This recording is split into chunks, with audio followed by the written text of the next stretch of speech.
In case I've missed it, because all through most of I was busy, I think from Friday war no.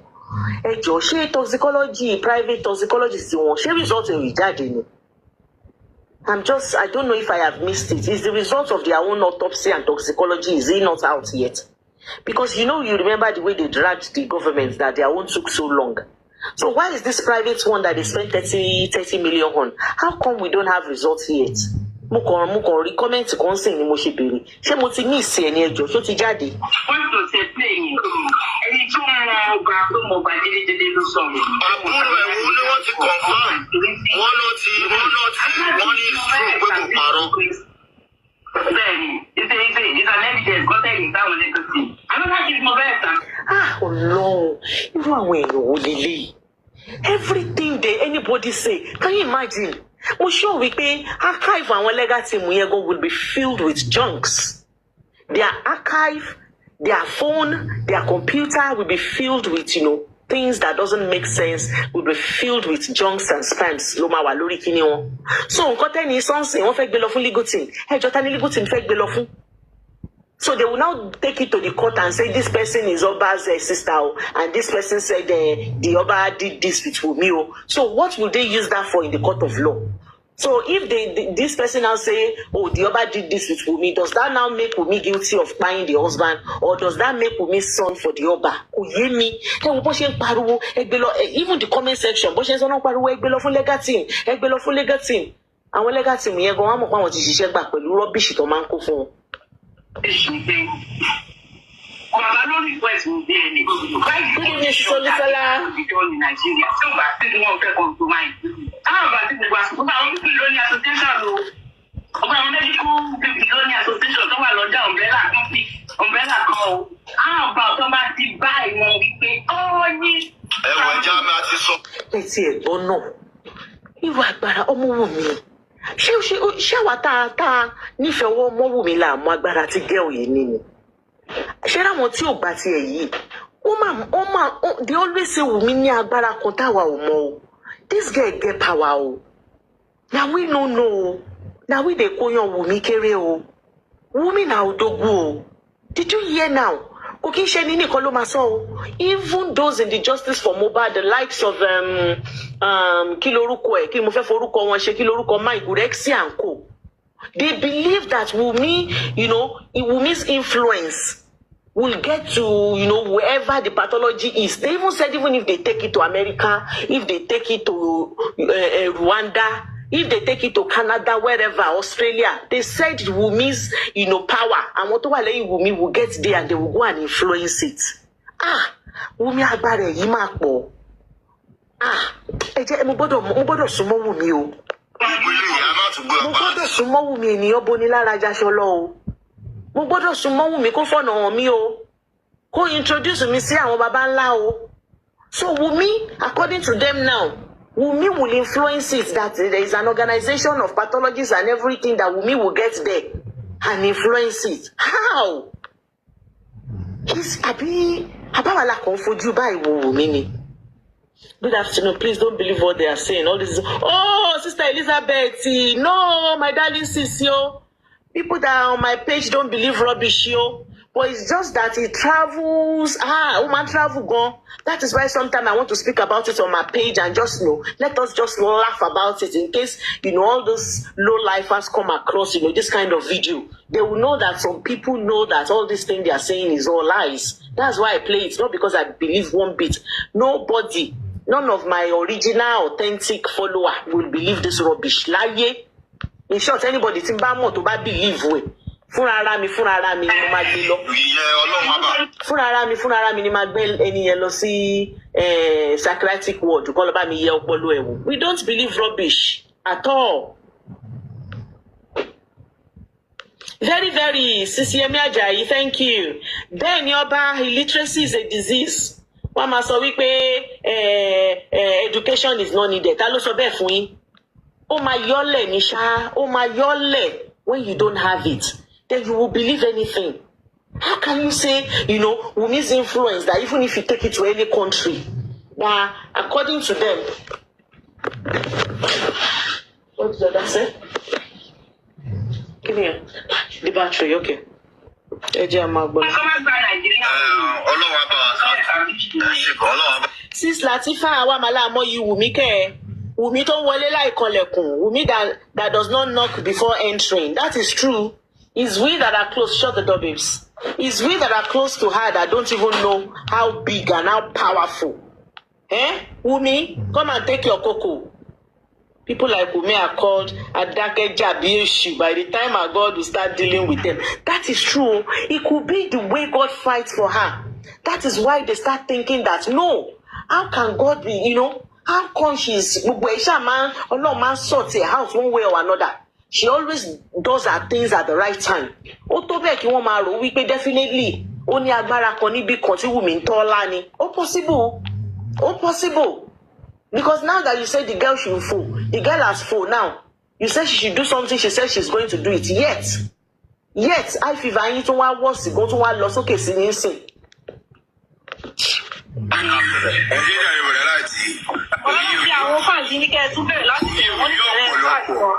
Àwa ò fọ́ Sabiola.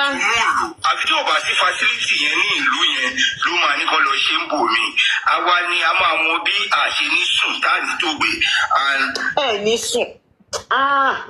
Èmi kọ́ ni mo sọ I avoid negative. Bọ̀dá ìlú sọ wọ́n láwọn ò ní sùn. Ẹ ní sùn o. Ẹ ní lójú oorun, ẹ ní tó gbé. Ẹ ní lójú oorun, ẹ máa kẹ́sẹ̀ sínú omi báyìí ni kẹ́ ẹ má bàa sùn. Ẹ máa ṣí freezer yín sílẹ̀, ẹ máa gbórí sí ni, ẹ ní sùn.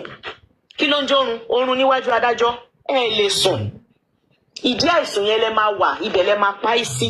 Ibo lẹ ti fẹ́ sùn? Fúnra ara yín lẹ fẹ́ ran ara yín pé àìsùn. Ẹ dẹ̀ ní róorun sùn.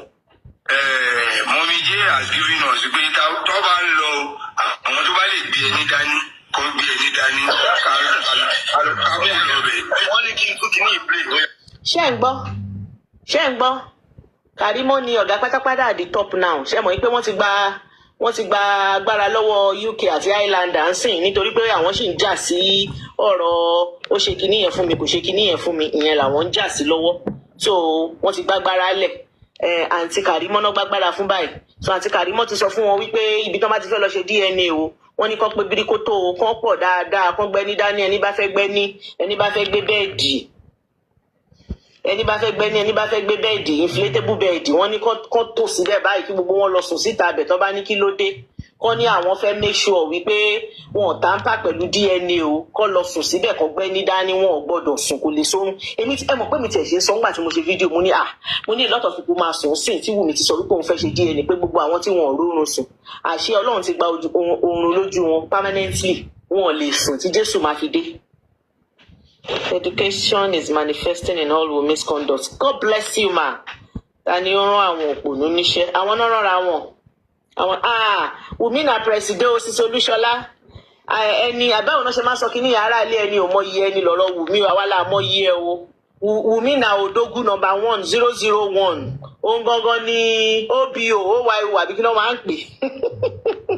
They won't sleep, oh my darling faith. They can't sleep till Jesus comes. They are the one that asks for it and they will see it. Ó ní ojoojúmọ́ ni Karimo ṣe give away ọmọ lọ́mọ. Ṣèbí nǹkan tó fi ń pè wọ́n mọ́ra nìyẹn. Ọlọ́run má jẹ́ kó ní káwọn èèyàn jẹ́ nǹkan tó máa rán wọn lọ sọ́run àrèmábọ̀. Bẹ́ẹ̀ ni o, ẹ̀dá tó ń retí àti sùn akàn. Á pa iṣẹ́ tí omi ni these days kò tẹ́ ṣe pá pẹ́ létí omi á pa iṣẹ́ bẹ̀. Ẹ jẹ́ ẹ máa power tap. Voice note yẹn kì gan bàbá. Ẹ̀wọ̀n bínú wọn ṣe ń dùn sí voice note yẹn. Ẹ̀wọ̀n bínú wọn ṣe ń dùn. Ọmọ ẹ̀ kọ̀kọ̀kọ̀ ló jẹ́ kó mú orin. Bọ́s àti lè mọ́mọ́ rẹ̀ ń kọ́. Ọmọ ẹ̀ kọ̀kọ̀kọ̀ ló lò. Àwọn tó bá sùn.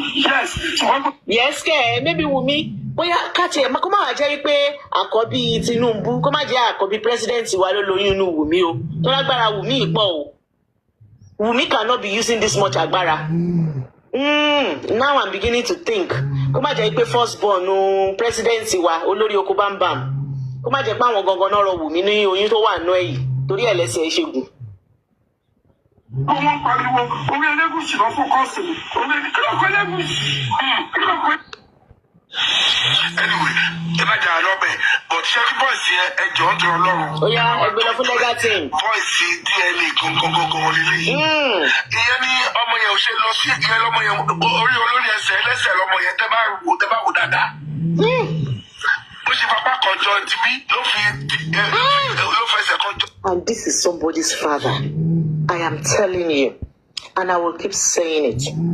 If your male child comes home with a wife, tẹ́ bá ti rí sọ́ọ̀nì mu wọn, ẹ lọ sí orí Facebook, ẹ lọ sáwọn particular platform kan, kẹ́ lọ wá bàbá àti ìyá wọn bẹ̀. Tẹ́ bá ti rí ìyá àti bàbá wọn bẹ̀, kẹ́ tètè mọ́ ọmọ yín, kẹ́ tètè sáfọ́fọ́ tí ẹ má jẹ́ kọ́ ọmọ yín fẹ́ wọn. Ara wọn ni bàbá tó ń sọ̀rọ̀ yìí. Ó ń pe ọmọ ọlọ́mọ ọmọ ọdún kan, ó ní apá ọ̀tọ̀ lẹni tápá jọ, ọ̀tọ̀ lẹni tẹ́sẹ̀ jọ. Tí bàbá ìbádẹ́ lọ máa ṣe DNA gbogbo ọmọ tó kó sílé báyìí, kò sí èyí tó máa jẹ́ títí ẹ̀ ń bẹ̀. Mo lè bàbá tó ń sọ̀rọ̀ yìí, gbogbo ọmọ ẹ̀ pátápátá ìyẹn tó bá lọ́mọ kò ń ṣe títí ẹ̀. Irú àwọn bàbá báyìí gan, àwọn ilé ìyá tún wá mọ̀ gan, torí wọ́n máa mọ̀ wípé àtọ̀ àwọn ò lè di ọmọ. Wọ́n máa mọ̀ wípé gbogbo ọmọ tó wà nílé àwọn àmọ̀ ọmọ ọlọ́mọ ni, àmọ́ wọn ò ní sọ̀rọ̀. Tó bá ti wá bọ́ síta sí orí social media, ìkanra àìkà yẹn wọ́n wá máa fi mú ajé ọ̀rọ̀ ọlọ́rọ̀ lórí social media bí bàbá yìí ṣe ń ṣe. The height of which they confidently analyze fake rumors. Ó sú mi o, it baffles me. I just pray these people knows the gravity of what they are doing to their generation. They don't know, and I don't even pray they know. They don't know, and they don't want to know. Ẹ jẹ́ ara fílẹ̀ bẹ́ẹ̀ kó wà bẹ́ẹ̀. Exactly, kò tí ẹ lè jẹ́ bàbá. Àwọn ọmọ ẹ̀ á ti di sóònù ẹ̀. Ti bẹ̀rẹ̀ ló fi orí kan jọ ti bí gbogbo wọn jọ àṣekún ni. Àṣekún. Ṣé ẹ mọ̀ wípé tó bá tiẹ̀ ní sùúrù? Assuming they wait patiently and the DNA is conducted and the DNA comes back that this boy is not for Mohbad and they are talking like this. In as much as even if that boy comes back as not for Mohbad, somebody like me won't talk like this. Those that are close to me will not talk like this. But let's assume people on ṣe dá wọn lélẹ̀, ṣe bí wọ́n ti ẹ̀ ṣì ní sùúrù kí DNA dé náà. Kí ló dé tí wọn ò lè ní sùúrù? Kí ló ń ká wọn people lára tí wọn ò lè ní sùúrù? As he put it, is it working now? Oh, okay. All right.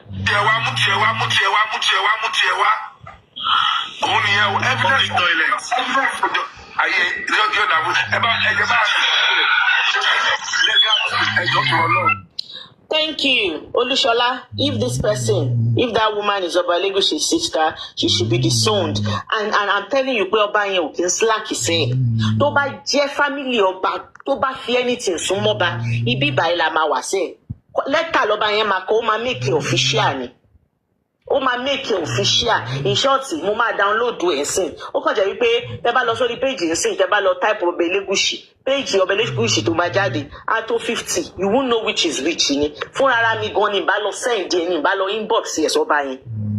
Sísẹ́ni Ọlálùkù Ọmọládé lèmi, please, if you know the original page of this Ọba, please inbox it to me so I can forward these messages to this Oba, so that this Oba will now come and confirm to us if this is actually his sister that is saying this rubbish, because this woman is saying it confidently, like the Oba told him that his Baba Kupada put him into trouble. Yes, Sam Larry. So I'm very sure this Oba will do a disclaimer for her. Yet he news Ibadodo Oba. Definitely, confirm.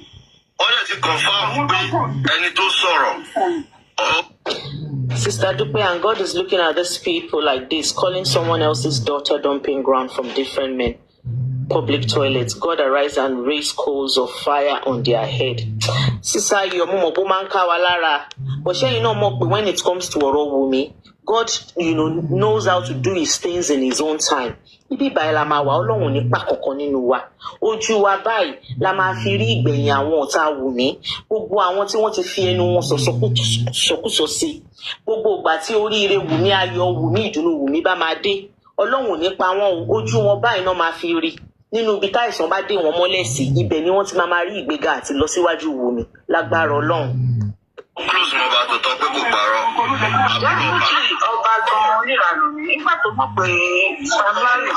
God bless you, Sister Olushola. Ṣé mo wí pé Ọba fúnra rẹ̀ bọ́ta tó wá ṣe disclaimer fún Sam Larry, ṣé rántí? ní lẹ́tà tó kọ tó sọ wípé Sam Larry ò tán mọ́ that Sam Larry only put that they are not related in any way, but Sam Larry used this Elegushi they now mention Sam Larry's son name gangan.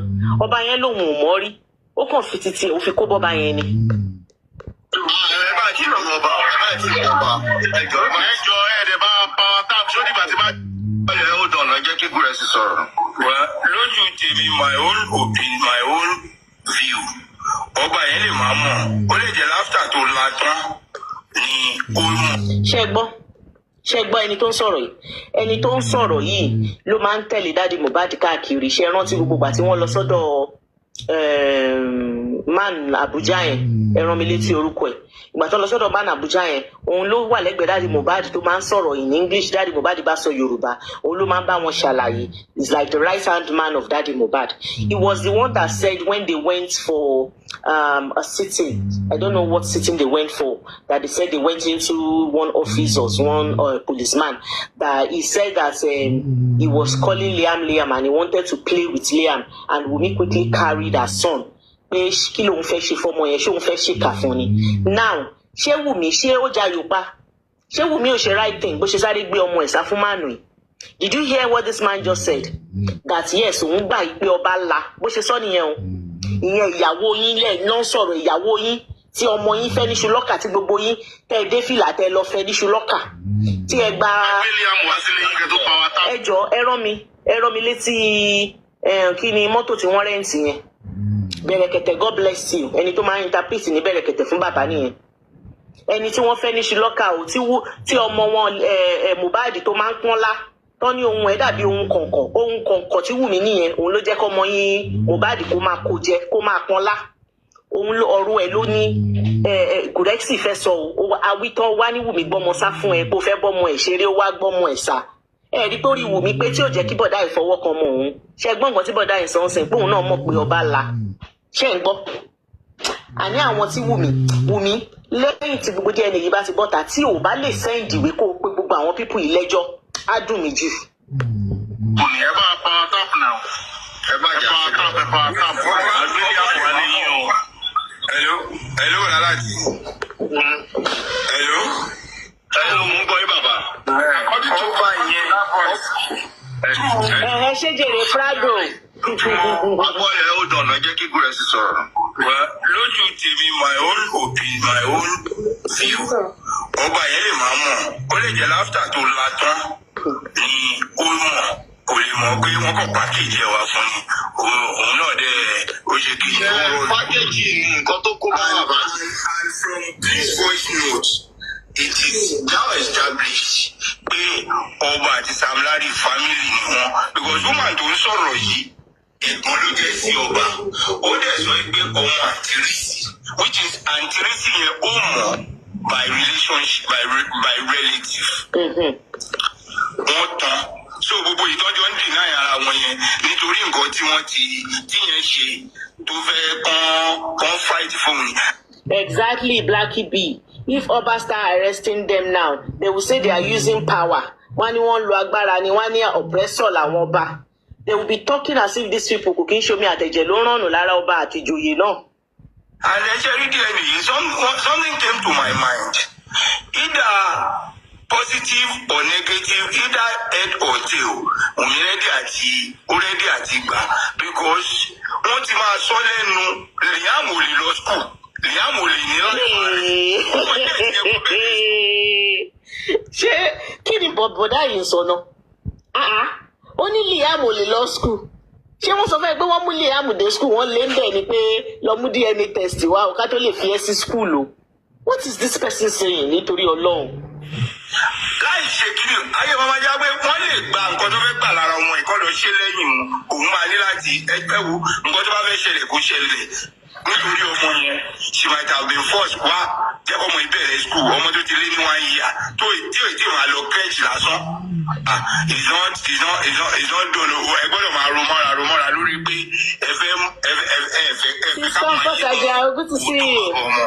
So I think a lot of factors contribute, but àwa ní ká má kàn slack ká má jẹ́ kí wọ́n kàn ṣe kiri fún wa. Ṣé voice note yẹn ọ̀rọ̀ kíní voice kíní recording tẹ̀ níyì ó ti yanjú DNA. Oh my God. Moreover, Mr. Gurexi, he talks as if he is Leonard, that, you know, he knows, he's intelligent. So he too is saying that this voice notes are sorted out DNA. So if he's saying that this voice notes are sorted out DNA,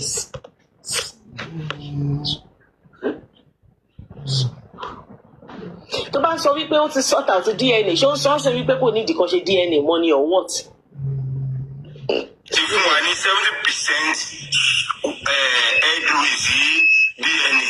Tó bá jẹ́ pé láyé kí machine tó dé tí wọ́n bá gbọ́ ẹ jẹ́ ká mú technology kúrò ká mú modern day investigation kúrò tó bá jẹ́ láyé àtijọ́ nínú ọ̀rọ̀ yìí jáde. Solution yẹn ẹjọ́ torí Ọlọ́run solution ti dé wọn ni wáyé pé inú kóòtù àṣìpa nígbà tí kóòtù àṣìpa ṣì wà ni wọ́n ti gbọ́ táwọn kan sọ ọ̀rọ̀ ilé bóyá lọ́nà oko àbí ní abẹ́ òru. Ó sún mi ò sì bòbóyè o, èmi ò mọ̀ ń sìn pé tọ́mọ bá ti fẹ́ lọ school sìn o wọ́n máa mú DNA lọ o. Ẹjọ́ torí Ọlọ́run ẹ̀yin tèmi ní Naija kó má jẹ́ wípé látìgbà tọ́rọ̀ Wùmí ti ṣẹlẹ̀ bóyá wọ́n ti change òfin.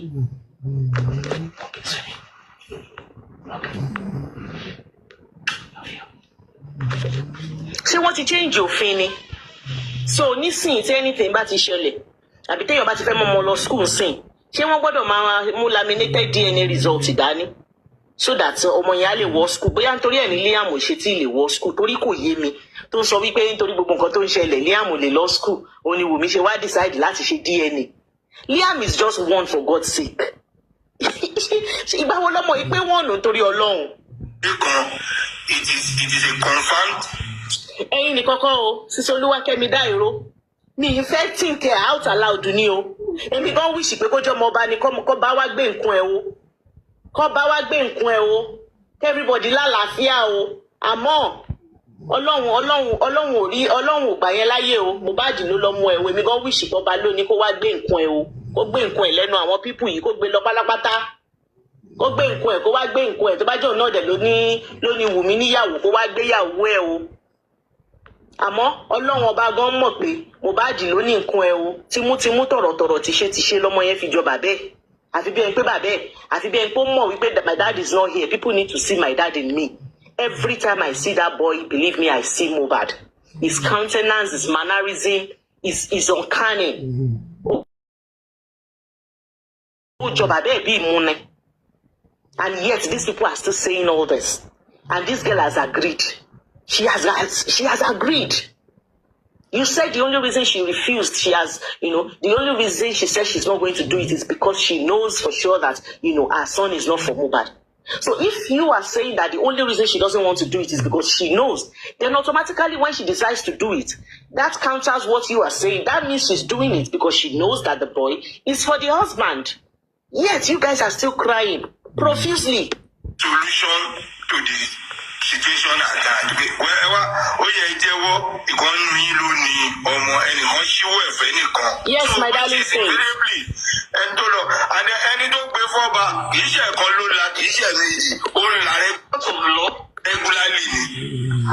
Oh my God.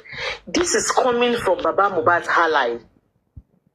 I told you sometimes when I hear things, how I'm going to take it depend on, the mouth that is, the mouth that is moving when I'm hearing it. This person speaking is Daddy Mohbad's ally. This is Daddy Mohbad's, right-hand man. Ló ń sọ̀rọ̀ yìí. Ó ń sọ wípé Sam Larry láwùmí. Ó ní kò ṣe ẹ̀kan, kò ṣe ẹ̀méjì, kò ṣe ẹ̀mẹ́ta. Do you have proof for that? Ọlọ́run ọba Wùmí. Mi ò mọ bọ́lọ́run ṣe fẹ́ ṣe o. Mi ò mọ bí Ọlọ́run ṣe fẹ́ ṣe. Onínúure aláàánú kan by the time tí DNA bá ti bọ́ta. Tó bá ti proof pé ọkọ ẹ ló lọ́mọ. Ṣé orí ò ní mọ bí tí onínúure aláàánú yẹn máa ti wá? Èèyàn kan péré báyìí ni ló máa wá bẹ́ẹ̀ Wùmí. Ló máa sọ fún ẹ wípé ó yá gbà. Wọ́n ti sọ wípé ó lẹ́sẹ̀, ó lẹ́nu bíi pọ́npọ́npọ́npọ́npọ́n. Wọ́n ti sọ tẹ́lẹ̀. Ọlọ́run á wá ṣe bẹ́ẹ̀. Ọlọ́run á bá mi fún ẹnu ní ẹnu tó sọ pé ó ní yẹn. Ọlọ́run á bá mi gádà ẹnu yẹn, á bá mi gádà ẹ̀jọ̀ fún ẹ. Bàbá àlàyé kan àbí ìyá àlàyé kan ló máa pè ẹ́ lórí aago pé Wùmí. Ó yá, how much is it gonna cost to take all these people to the court of law? Gbogbo wọn pátápátá including ẹni tó sọ̀rọ̀ tó péré ní Gurexi. Wọ́n máa fọ́n wèrè ni, wọ́n máa gbé. a wá lọ ṣàlàyé ibi tí evidence tó ní wípé Sam Larry lọ lára Wùmí kò ṣe kan kò ṣe méjì kò ṣe mẹ́ta a wá sọ fún wa. ó làjú ẹni tí ọmọ ń gbélé ẹ̀gbọ́n lọ lórí ìyàwó láyé. Can you imagine? Àlàyé mi á máa. I tell you people whether you like it or not. Ẹ jẹ́ kí n ṣàlàyé nǹkan kan fún yín. Sherry man tó ń sọ̀rọ̀ yìí, you can detect, you can guess his way of life, the way he lives his life from what he is saying about another person. Sherry òun báyìí sìn. Ṣé mọ̀ pé àtìgbà tọ́rọ̀ Mohbad ti ṣẹlẹ̀, máàlù tó ń sọ̀rọ̀ yìí tó pèrè ní Mr. Gurexi. Ṣé mọ̀ pé ọ̀rọ̀ justice for Mohbad ló ń ṣe. He follows Daddy Mohbad everywhere. Wọ́n san salary fún bí Daddy Mohbad ṣe ń gba allowance lòun náà ń gba allowance. Wọ́n jọ lọ sí Abuja ni. His name was mentioned when that Yinka lady Yinka yẹn tó sọ wípé tọ́jọ́ lọ sí Abuja tó ní wọ́n ṣe threesome. I wasn't there. Alleged ni àwọn tọ́jọ́ lọ náà wá sọ́fà wà níbi táwa wà kúrò níbi táwa. This Gurexi was the one with Baba that they say he and Baba and 3 other women did threesome. I don't know how far it's true. Like I said, that was what we heard on social media. So this man definitely, we can see he doesn't have time for his home, his wife, because all his attention now is on justice for Mohbad, because that is what is putting food on his table. So he's always with Daddy Mohbad Monday to Sunday. So nítorí pé kò kí n sí nílé, ọ̀tọ̀ lẹni tó ń ṣe àyè bẹ̀ lọ́dọ̀ ìyàwó ẹni tó ń sọ̀rọ̀ yìí. So he knows what he's talking about. It's because that is what he is getting in his life as we speak presently. He doesn't have time for his children and his wife, because he's concentrating on justice for Mohbad, because ibẹ̀ lówó tí ń wọlé tó fi ń bọ́ ìyàwó àtọmọ. So ó ti neglect marital responsibility sí ìyàwó ẹ̀. So àbúrò landlord wọn ló ń bá ìyàwó ẹ̀ tún bẹ́ẹ̀ ṣe. That is why he is, saying those same words for Wunmi too. Saying that, but he's always busy. He's not always at home. So Sam Larry ló ṣàyèbẹ̀ fún Wunmi according to him. But I'm telling you, that is what is happening in his life. His own play life fún yín ẹ̀kan mọ́ni. Ó tan television fún wa báyìí, à ń wò. Ayé máa yìí ló fi ń ṣe example. Because you guys know I'm not lying. He's with Daddy Mohbad 24/7. He's with him. Anywhere he goes, you will see this man there. They are together. Even when Mr. 7030 African Television came, second month, lẹ́yìn tí Mohbad pa, Tony wọ́n ṣe birthday fún lawyer Baba Mohbad kan, Tony wọ́n ṣe birthday fún. He was there. Ó ti pẹ́ tó ti kó ẹrù ẹ̀. Ọ̀dọ̀ Daddy Mohbad, àwọn náà jọ ń share. Oh, they go everywhere. So kò ní time fún ìyàwó ẹ̀. Ẹni ẹlẹ́ni ọ̀nìyàn ọlọ́nìyàn ló lábàtò ìyàwó ẹ̀ burúkú bó ṣe wà yẹn. Ó dẹ̀ mọ̀ kò sí nǹkan tó lè ṣe sí. Tó ló mọ̀ pé òun ní láti lọ sọ́dọ̀ Daddy Mohbad kó oúnjẹ lè wọlé. So ó kàn díjú ni. Ó díjú yẹn má gbárí pé kó máa bá òun ṣe ìyàwó òun lọ. Òun ló ṣe rò pé nǹkan tí ẹlòmíì náà gbà láyé fún ìyàwó ẹ̀ nìyẹn. Front and back, left and right, center. Can you imagine this stupid joke this man is making? This is somebody that is supposed to be Mohbad's relative. Look at the joke he's making. That Baba Kupa is doing Wunmi left and right, front and back. And you are upset that Wunmi carried her son and run from you. You said, oh, Monkoto ṣe fún Wunmi. Oh, ṣé èèyàn burúkú o gbọ́mọ sá fún ẹ. Ṣé èèyàn burúkú báyìí? Ọmọ tó fẹ́ bá ṣeré ṣe bí ìyá ẹ̀ ló ń sọ̀rọ̀ burúkú gbá lórí báyìí. Ìyẹn ọmọ tó fẹ́ bá ṣeré tán gbé sá fún ẹ. Ṣe bí ìyá ẹ̀ ló ń sọ̀rọ̀ sí. Àmì ẹ̀gàn ló lẹ́rù ẹ tó lẹ́rù gan ló lẹ́rù. So ó lẹ̀ tí bí bẹ̀dẹ̀rẹ̀ wọn fi lọ́kàn balẹ̀ wọ́n kàn ń lò yẹn ní wọ́kádìkì wa lọ ṣiṣẹ́ owó wá. Àwọn ilé ìwọ̀n wọ́n á ti lọ agán nu ilé ẹ̀, wọ́n á ti lọ agán nu yàrá ẹ̀, wọ́n á ti lọ gbogbo omi láti máa la. Wọ́n ṣe ń láyàwó máa yìí nìyẹn, ẹ má bínú, ẹ má jẹ́ kó dùn yín. Yes, I know it sounds disgusting, people I know ẹ̀yin tèmi, I know how you're feeling right now, pé èèyàn wo lélẹ̀ kí náà sọ lẹ́nu ìṣísí dúpẹ́, why are you playing? But believe me, I need to play it. So that irú ọjọ́ tẹ́ bá come across ibi tí máa yìí ti ń sunkún profusely, ipe Wùmí gbọ́mọ sá fóun, òun ò ṣe kà o, òun ò lè ṣe nǹkan kan fọ́mọ Wùmí o, òun mọ wáyé tó ṣe ń gbọ́mọ sá fóun. So now you will understand why Wùmí needs to carry her son and run far and run profusely for these people. Look at what is coming out of his mouth. Look at. Wọ́n la nínú ilé, wọ́n la bó ṣe ń láyàwó máa yìí nínú ilé nìyẹn. I'm telling you, bó ṣe ń sọ̀rọ̀ lọ́wọ́ ń sọ̀rọ̀ Daddy Mohbad ló wà. Èèyàn kan wọ́n lie down sẹ́gbẹ̀ẹ́ ìyàwó ẹ̀. bá a ṣe ń sọ̀rọ̀ yìí wọ́n láyàwó ẹ̀ ńlákùlà nínú ilé ìkanra yẹn ní gbogbo wọn mo ti sọ fún gbogbo wọn that come on social media to cry, adults that come to cry like this, is because they are just, seeing, the life that Mohbad lives with Wunmi. They are jealous. Even, yes, Mohbad is no more. They know that this boy is no more. But they are seeing the pictures of the life that he lived with Wunmi and how happy Wunmi makes him. And, in his short life, he has a wife, he enjoyed a home. They don't have it. They are not happy. And that is why they are projecting their sad life on Wunmi. Pẹ̀lú kan tó ṣe ń lọ kiri ìpín ìwọ ṣe kò tí ó lóore ṣe. Ẹ má dẹ̀ gbàgbé pé nígbà tí Wunmi tó ṣe bẹ́ẹ̀dẹ̀ ọdún kan fún ọmọ àlè ọwọ́ yẹn, ẹ má gbàgbé pé Sam Larry wà bẹ́ẹ̀, ó present síbẹ̀. Can you imagine? And one thing that I've realized in justice for Mohbad Eyintemi, my like-minded people in Mombasa or Mbibayi, one thing I have realized with justice for Mohbad is these people, when they start a narrative, a lie, they will say it so much that they themselves will now be convinced that they are speaking the truth. But they've said it so much time that justice for Mohbad Moteri.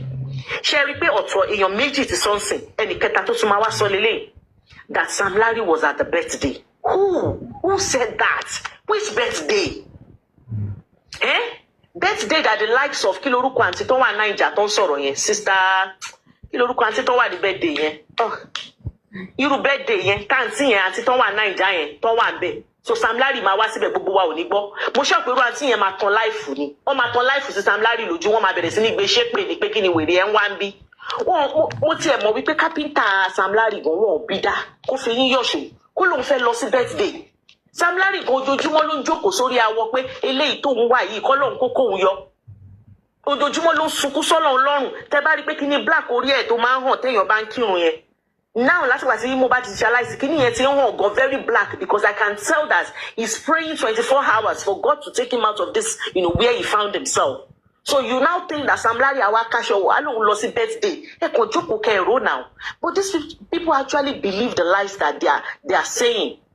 That is what all of them are saying now, that Sam Larry. And now it took them Agbaolomo yẹn ti ṣe birthday. They ṣe wá ń gbé bọ́tà láti last week say pé Sam Larry wà ní birthday yẹn. Who does that? God bless you. Alhaji Ajokotade. Ṣé bí Alhaja wà ní ẹ kàn jókòó from the few video mi mo àti yẹn rí mi bá wọn sọ̀rọ̀ rí o. But from the few videos that auntie has done, I think I see her as a no-nonsense person. So you think that Alhaja Ajokotade kí ló ṣe ń pè kí Sam Larry má ṣe wọlé kó kàn dúró sí kójú window kó yọjú. Àǹtí yẹn wọ́n máa tán life sí lójú straight ni wọ́n máa kìpọ̀n rí ẹ̀ fún gbogbo wa la máa gbọ́ pé ó wà now. You think that auntie will see Sam Larry there and he will keep quiet? Moreover, I know that Sam Larry won't even, in short, tí Sam Larry bá mọ àdúgbò not street o, mi ò sọ street o. Let's say they have that birthday in Surulere. Sam Larry ò ní wọ Surulere ní throughout ọjọ́ yẹn. Kàn sọ fún pé kó wá gba 1 billion ní Surulere lọ́jọ́ yẹn. Kò ní débẹ̀. As in the whole of Surulere, Sam Larry will not enter. Tó bá mọ̀ pé Surulere náà ti ń ṣe birthday ọmọ yẹn. Ẹ wá sọ pé Sam Larry wà ńbẹ̀. And you are making it look as if Sam Larry came to his son's birthday. The way tó ṣe ń sọ nìyẹn pé ṣebí bàbá ọmọ wà ní birthday, ṣebí bàbá ọmọ wá sí birthday. Kí ló ṣayé àwọn people ìbáyìí torí Ọlọ́run? I know people will say, irọ́ ló ń pa. But believe me, this their irọ́ travels.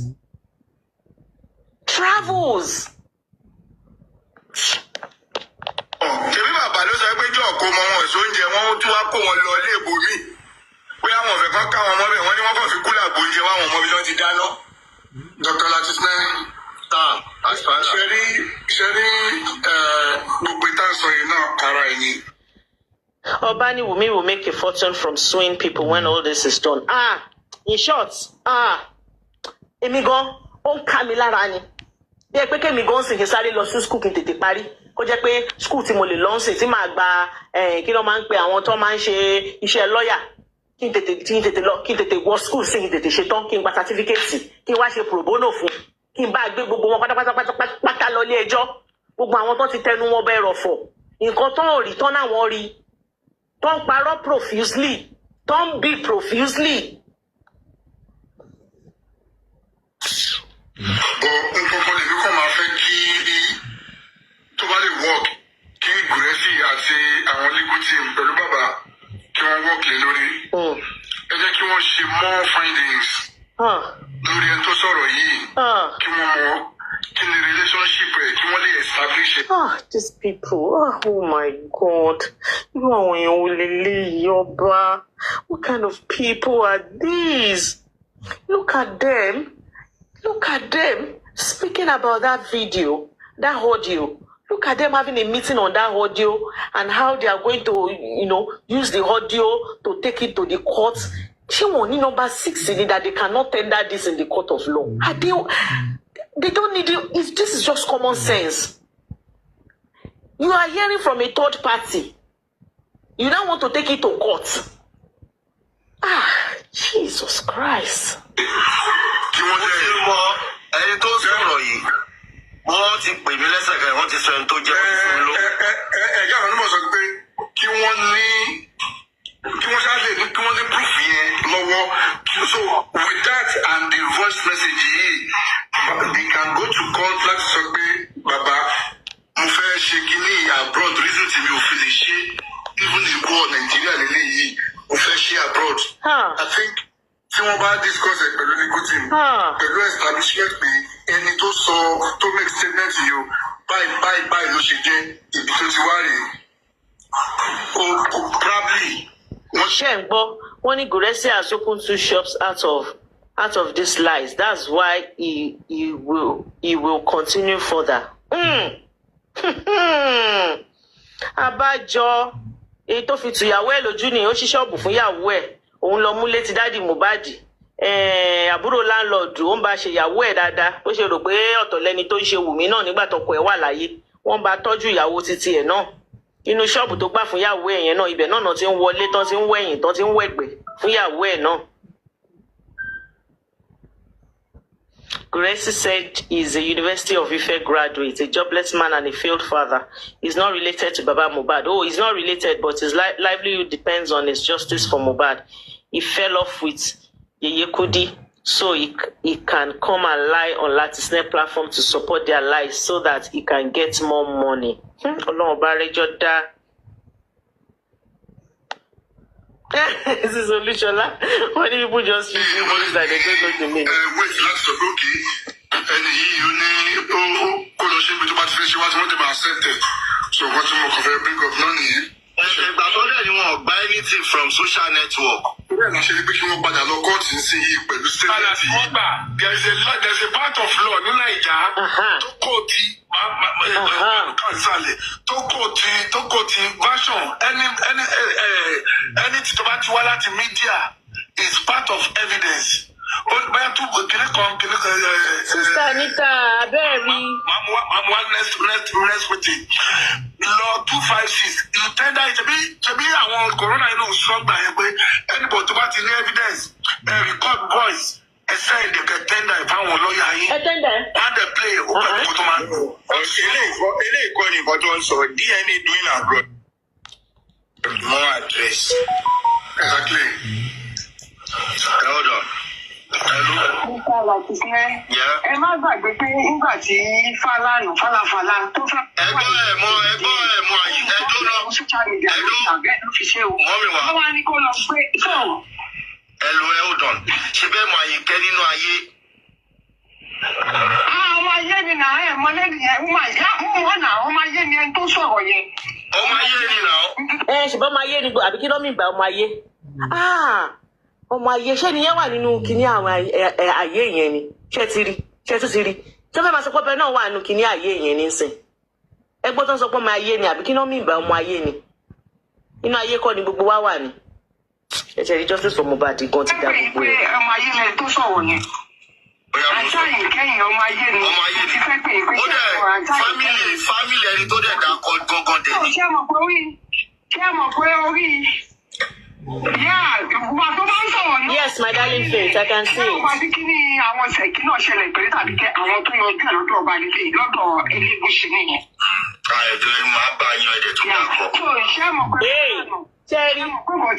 Ṣé pé Mr. Lati gan ò fẹ́ kọ́ dárúkọ wọn ní ẹjọ́ ẹ má dárúkọ o òun gan ò fẹ́ gba lẹ́tà. Torí social media. ló ti sọ pé kó pull it down nítorí social media. So tó bá lè gbà ṣe mo fẹ́ràn ọ̀dẹ̀ ní lọ́ọ̀yà mi fún. Tó bá lè gbà pé kó máa lò kó tó wà ní social media láti fi ṣe kéèsì òun. Àwọn bàbá náà ní 100% chance láti counter. Àpèkẹ́, ṣó ti jí ni? Má jẹ́ kó jí o. Fàlànà fún ṣé ìgbà tó bá ń wà kó má wọ́n tí kò máa bá lò ó èdè sòun. Sísọ Lábísí sọ́rí owó ní the mean. Ó ní mò ń sọ pé ṣe bí àwọn ọmọ ayé yẹn mi fẹ́ lo English yẹn. Ìbá àwọn ọmọ ẹlẹ́gbẹ́ yẹn tí kan nu wọ́n sọ pé òun máa kidnap ó ti dárúkọ ọlọ́màjọ̀ ń gbé fídíò yìí lọ. Tó lóun máa lọ gbé Wùmí. Tó lóun máa gbé Wùmí àti Dàrúṣà àti kínní. Ṣèbóun ni but èèyàn kan tó wá ní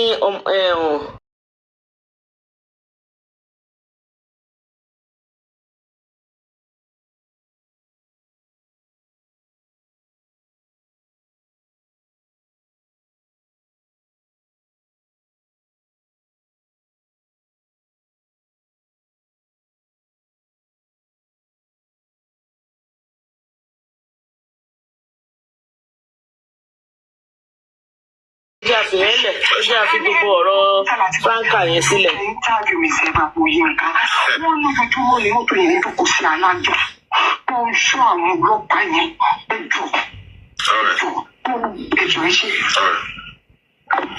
Ó yá ẹ máa sọ̀rọ̀ lọ àbọ̀ yìí. ẹ máa wo information lọ́wọ́ gan. Ó ti yé mi fún mi Ògúnrìndé ó ti yé mi bẹ́yẹn mi ò tiẹ̀ fẹ́ lọ bẹ̀yẹn rárá èmi rò pé ayé àsìn ayé tá à ń gbé náà sọ. ipo kéèsì ẹ but wọn ò júwèé fún un pé but òun pẹ̀lú máa ní ẹ o 5 and 6 ni wọ́n. So ibi tí kéèsì ohun tó fà á tí kéèsì ẹ ṣe ṣé a máa ń sọ ń bíbá yìí ṣé o pé lọ́dọ̀ àwọn èèyàn ọgọ́rùn èèyàn kì í parọ́ mọ́ ènìyàn àtọ́. ẹ̀yin ọkùnrin baálé ilé tẹ́ lọ́mọ títí yín àti bóyá ọmọ yẹn ti bàlágà bóyá ó ṣì wà ní kékeré o. You know, how can you open your mouth and be calling ọmọ ọlọ́mọ ní public toilet? How did we get here? Irú àwọn àgbàlagbà wo ni à ń breed these days? How can it? Because for me, àwa as àgbàlagbà àwọn tó kéré sí wa àwa ló yẹ ká máa tọ́ wọn sọ́nà ká máa ní irọ́ ilé yóò da ilé yóò da ilé yóò ṣe nǹkan téèyàn gbọ́dọ̀ sọ. But ìgbà tó bá jẹ́ pé àwọn àgbàlagbà ẹ̀yin gan-an bá ń bẹ̀, how do you now correct those, those that are younger than you? How can you, put them in the right path if you are walking in this road that you're walking on? That is my question. When an adult, grown-up man calling a woman, nírú orúkọ bẹ́ẹ̀ yẹn, who does that? I've told you people that it's okay to have your opinion. It's okay for you to feel that, this boy is not for Mohbad based on the things you hear on social media. I've told you that the things I hear on social media, I pick where I want to stand. And everybody has the right to pick where they want to stand. But it's just that there are some words, there are some utterances that you don't have any justification for. To call somebody you don't know from anywhere, just because, they tendered their matter on social media, you now feel you have the right to call them, these nasty names. Kuda! How can people be like this? My question to Grexy now is, if tó bá ṣí social media lọ́la tó rí tí èèyàn kan sọ̀rọ̀ ọmọ wọn obìnrin for whatever reason, and I use for whatever reason tí wọ́n sọ̀rọ̀ ọmọ obìnrin bí òun ṣe ń sọ̀rọ̀ Wùmí, how will he feel? ẹnìkan ló máa ń parọ́ mọ́yàn bọ̀ tọ́gbọ̀n téèyàn méjì mẹ́ta mẹ́rin mẹ́fà mẹ́jọ bá ti ń sọ òótọ́ wà ní tiẹ̀ ẹ jẹ́ ká tú wò. Àwọn ọmọ ń tẹnu mọ́ pé lágbájá yìí kò mọ̀ àwọn bá ṣọ̀wọ́n tún wá pé Sam Larry náà ó jẹnu kókó ìfẹ́ kókó gbogbo ló ń jẹ́ Sam Larry jẹ́ ń bẹ̀ ṣùgbọ́n tí ó bá confirmation gbogbo ṣe rí gangan confirmation nìyẹn. Ọba anybody that have because like I said, if I type in this Oba's name, he always bring up at least like 20 pages. I don't know which is. Please send me a link of the real this Oba's page, and I need to forward this to him because this Oba needs to hear this. because I ain't kuruko ton loro bai. Oba in try to distance are from Oroyi because this Oro has brought a lot of stain on him for no justification. Now somebody now is coming out claiming to be related to him and claiming that the Oba said to her that he actually did with Wumi, that it was Baba Kupa that brought Wumi to him. Oba needs to hear this. Oba needs to hear this. Our legal team, to nearly lower by, and they fight everything. Shall we comment with Baba one court for Talopama, then ovation DNA. Let the collation fight. Let get it out well at this conclusive end. The collect Talopama, a little Pomo. Get so I get legal team to need information in lower Otito or into whatever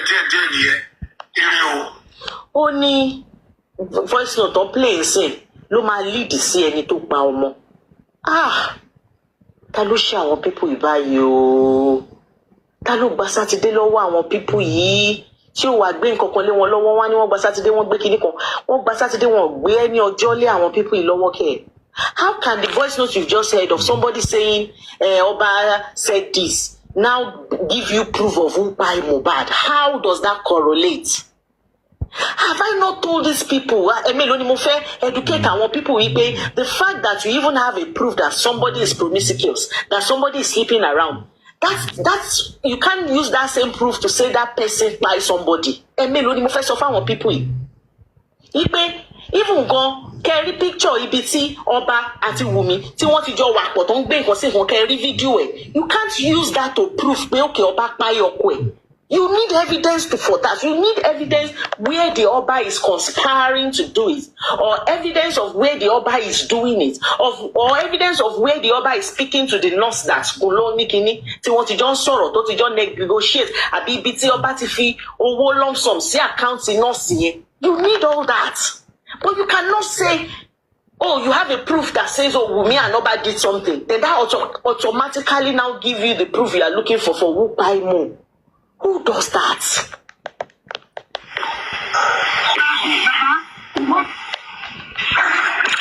I'm also nínú petition Mohbad. Samplari ìlú nà. Ẹni yìí ló ń darúgbó bó ràn wá. Lórí kí náà nà lé lórí wọn sọ.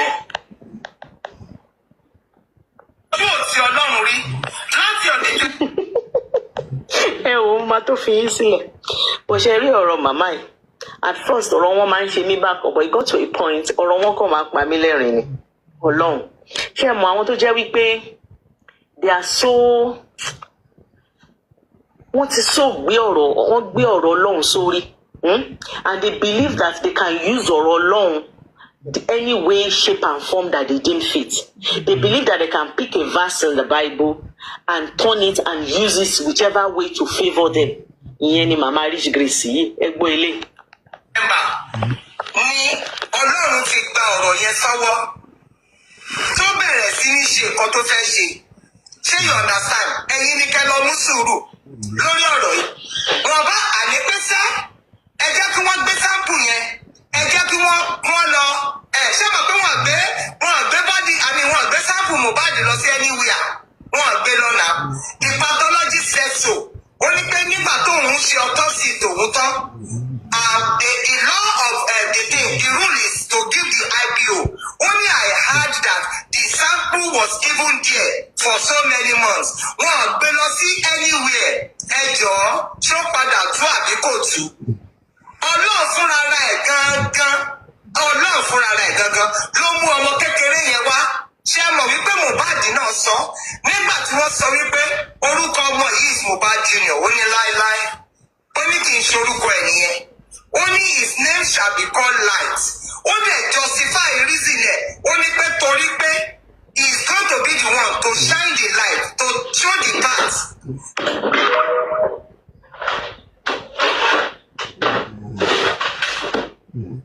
Ṣé ti sọ̀rọ̀ tán ni? Wọ́n ń bọ̀ ẹ̀yìn tèmi o.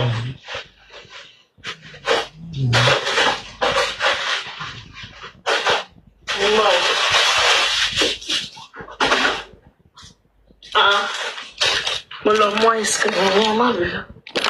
Mo fẹ́ pàṣẹ ìṣòro fún ìkọ̀kan bíbá ìwọ̀n dà.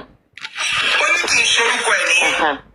Anywhere ẹ jọ̀ọ́ ṣó padà tú àbí kò tú. Ọlọ́run fúnra ẹ̀ gangan ló mú ọmọ kékeré yẹn wá. Ṣé ẹ mọ̀ wípé Mohbad náà sọ nígbà tí wọ́n sọ wípé orúkọ ọmọ yìí Mohbad Junior ó ní láéláé. Ó ní kì í ṣorúkọ ẹ̀ nìyẹn. Ó ní his name shall be called Light. Ó dẹ̀ justify reason ẹ̀. Ó ní pé torí pé he is going to be the one to shine the. Ṣé ti rí nǹkan tó ń ṣẹlẹ̀ níbí báyìí sẹ́? Ṣé ti rí pé màmá yìí ó ti ń change ẹnu? Ẹ jẹ́ kí n download nǹkan tí yá yìí sọ ń bí báyìí. And this mama has been the one in the forefront of calling Liam ọmọ àlè. She has been the one saying that àwọn lè gbé anything sílẹ̀.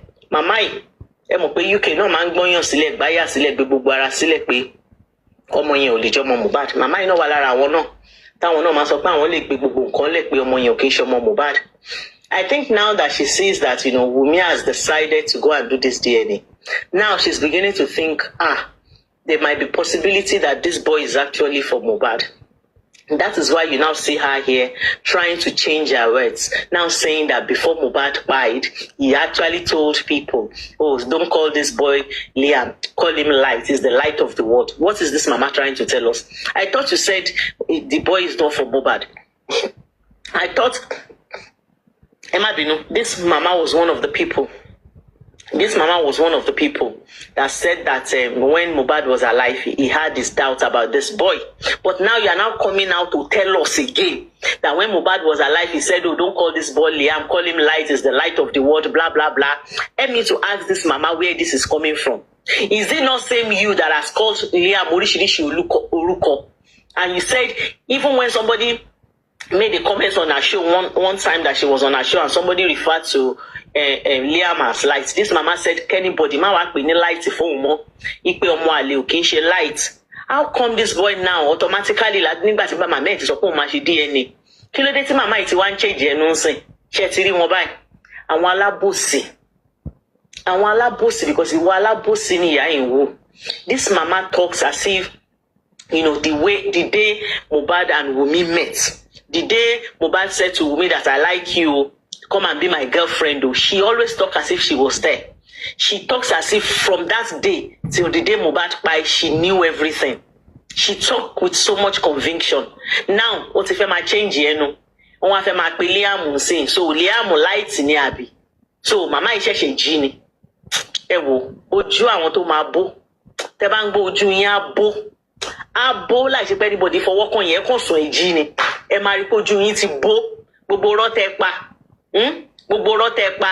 Irọ́ yẹn lẹ́kọ̀ọ́ máa sùn lọ́jọ́ kan. Irọ́ yẹn á kàn ṣùbò yín lójú ni. Á wá mú ojú yín á wá bòǹbòkúbò. Ibi ìbàyìí la máa wà. Ọlọ́run má pa wá.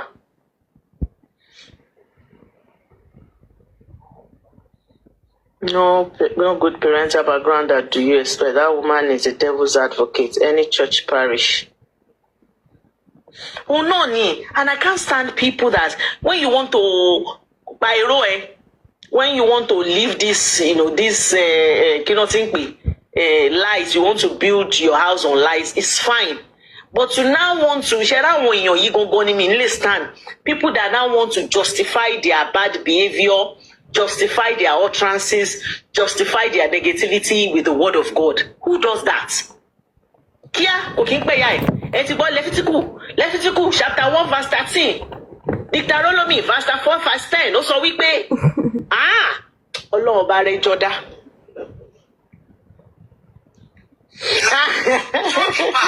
Sister Anita ni ojú wọn. Yes, ojú wọn ti ń bó bọ̀ kò ì bó tán. Kò tí bó tán, ó ti ń bó bọ̀ kò tí bó tán rárá. Ibi báyìí la máa wà, Ọlọ́run má pa wá. Tójú wọn máa bó tán. Láti wá jẹ́ ìrìbọ̀ pé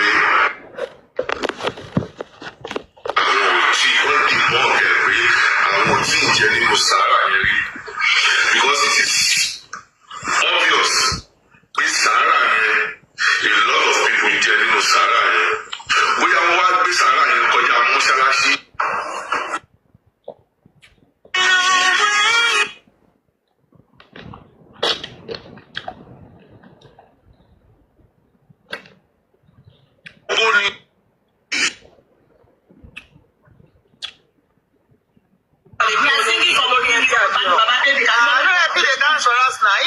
gẹ̀yàs. Bàbá Suwe. Àti gẹ̀bẹ̀lẹ̀ àríwọ̀ gẹ̀bẹ̀lẹ̀ ẹ̀jẹ̀ kọ́ lè dá sọ̀rọ̀. Kèése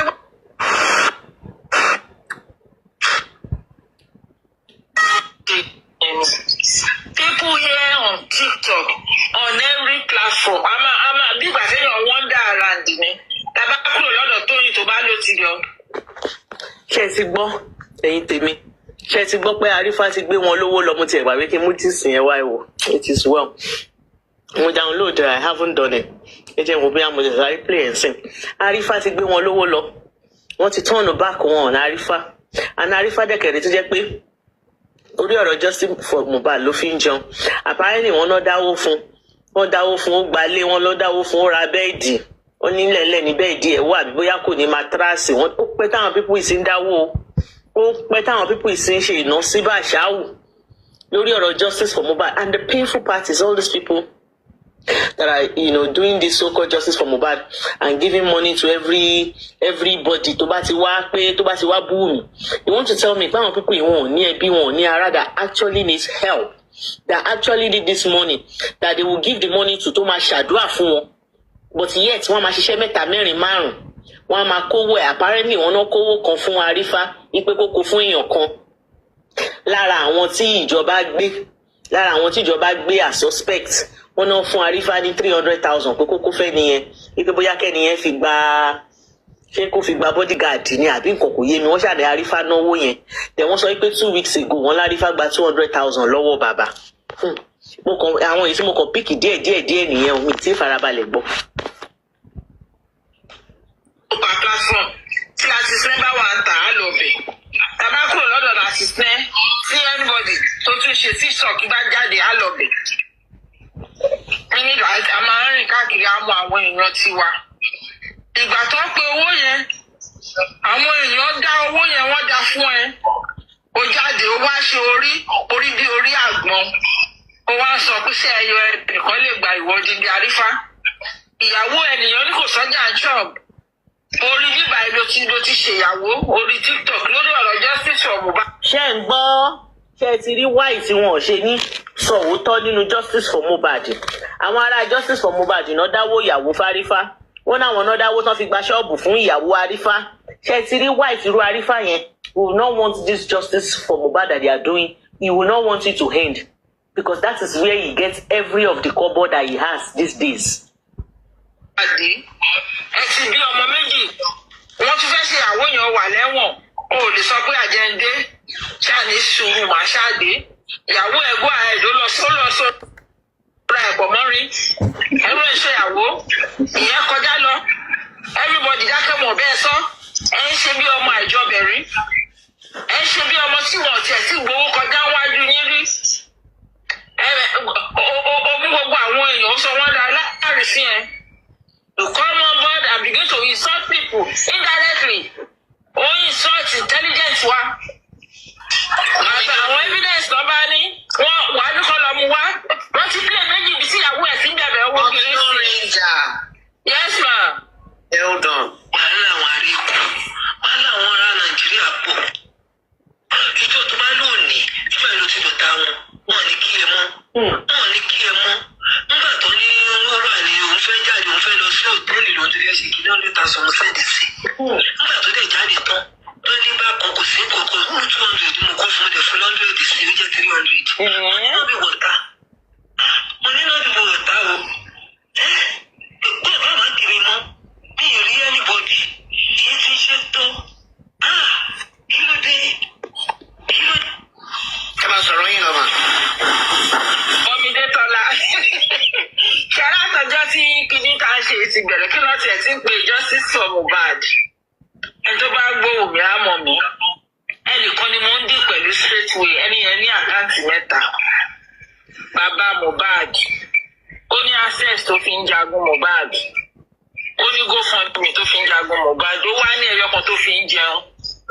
Ọjọ́ tí bá fẹ́ fi owó sílẹ̀ tá a fi jẹun.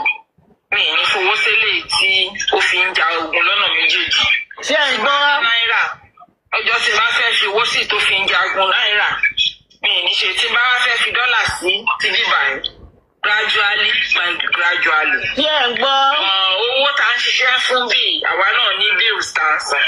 I paid my attention to my loyalty to Baba Mohbad, and that is what is there for me. Everybody tó bá ní òun pè mí, tó bá di ẹyọ ẹnìkan ṣoṣo, ó dẹ̀ ní reason ẹni ẹ̀gbọ́n ò tọrọ owó lọ́wọ́ mi. I'll say it, kò tọrọ owó lọ́wọ́ mi. Mo kàn wà lórí platform kan lọ́jọ́ yẹn ni.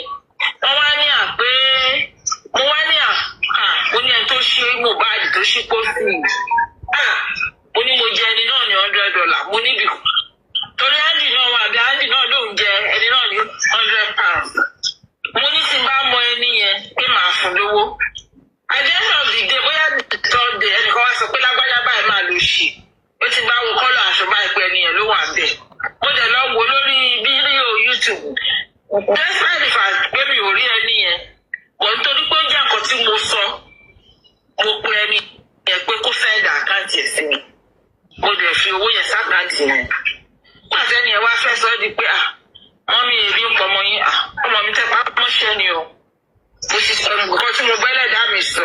ẹ jẹ̀bi $100. ẹ jẹ̀bi ṣé ń gbọ́ nítorí èèyàn ṣípò sí owó fídíò ibi téèyàn ti ṣípò sí olóòjẹ ni ẹ jọ ṣáwọn pípù yóò ní ẹbí tó ní ìdí owó ni. Are you telling me that there is no poor person in the family of these people? Please, are you telling me?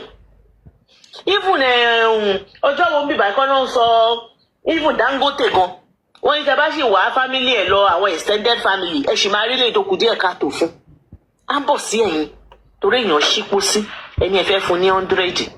Bẹ́ẹ̀ náà ni Kàrímọ́ ṣe ṣe tó lòun wá sí Naija gbogbo àwọn èèyàn tó wá kí àwọn pé ọkọ àbúrò ń ṣaláìsí ó ní gbogbo wọn lòun fún lówó kán fọmọ wọn lé ṣe gbọ́rú ẹ̀rí láyé yín kéèyàn lọ kí àwọn olókùú kẹtún wá máa fún ẹni tó wá kí yín kẹ máa fún wọn lówó pé kán fáwọn ọmọ ńlé kí ló dé tí gbogbo wọn ṣe joyè ṣe kárí mi báyìí náà tí ṣe kárí mi ṣe bà tí wọn jẹ́ báyìí. That you just want everybody to see that you are contributing money for justice for Mohbad. But is there something that they are gaining as they are contributing? Because sometimes I don't know. Kó má jẹ́ ipò ní gain nìkan tó bá ti fún wọn lówó everybody sì mọ̀ pé wọ́n dáwó maybe there is a way they go and make their money back because I don't understand. Ìṣẹ̀lẹ̀ owó náírà the same $100 mo ti fún ẹ. And that is it. Ṣé wá rí ẹ tó bá ní àwọn tí wọ́n wà bíi tájọ wà lórí bíbá yìí táwọn jọ wọ́n fún ní gift rose ní o pẹ́pẹ́yẹ ní o whatever lion ní o giraffe ní o tó ń fún ẹ tó wá torí pé ẹni yẹn fún ẹ ibì kan ẹ má bínú fẹ́ sọ kọ́kọ́ fún yín lálẹ́ mọ́ mi tọ́lá àtàwọn tó ń gbọ́ ibi tí mi ti là tọ́pọlọ mi ti ṣí fẹ́ sọ fún yín. Ṣé ẹ rí kíní tó máa ń give tó máa sọ pé ẹ wà ní level 12 giver level 15 26 21 ẹ bá wo bí ibi comment section yìí cupcake wà 21 ṣé mọ̀ pé nǹkan tó máa ń wò nìyẹn anyway ìyẹn dúró so tí ẹ bá padà pẹ̀lú èmi bàbá Mohbad ní nǹkan tó ká mi lára nǹkan tó ń dùn mí òun ni bàbá Mohbad nǹkan tí mo fẹ́ kí bàbá yẹn jẹjọjọ alẹ́ tíyàwó tiẹ̀ ní jẹ́mọ́ tí ò ní ní reason tàbí ronú pé Mohbad kú is my concern. Ṣé wàá ní gbogbo àwọn tó kù yẹn bó pè mí because mi ò gbé yẹn yàtọ̀ sí pé bóyá mo ra gift one gift and I give you and I walk away mi ò ṣe wàhálà mi ò rojọ́ bí ò bá jẹ́ yẹn ni ẹnìkan fún ẹ ní 100,000 ìyàwó ẹ̀ sì gbàbẹ̀ lọ òtúndé wọn tún fún ẹ lówó ìwọ náà ló gbéra ẹ wá sórí kiri pé ní bó ṣe dé gbogbo ara ṣe ń dùn ẹ ara ẹ ò dá o fẹ́ lọ fún ṣàkọ kí ló tún wá polówó yẹn lórí online fún síbẹ̀ ìwọ ẹ náà lọ màmá ní kó o mọ nǹkan tó ṣe tí wọ́n fi ń drag yẹn. Yes, we know we are not holding Arifa victories. We are not holding Arifa, we're talking. And we have to talk because Let me, you see, the way, I know fingers are not equal. We have different perspectives as to how we see things, how we handle things, the way things goes in life. There is nothing wrong in assisting and helping people. But when you come up with different scenarios to exploit people, it is wrong. And when I say wrong, it is totally wrong. Now, again, I am going to say this. You cannot use justice for Mohbad to make money off people. It is not accepted. It is wrong. Kodani Kodanje. Please, let's stop rubbing people's heads. Let's stop making it seem as if this person is a victim. He's telling you that for the past 3 weeks, he doesn't know, or he did not know what he has done.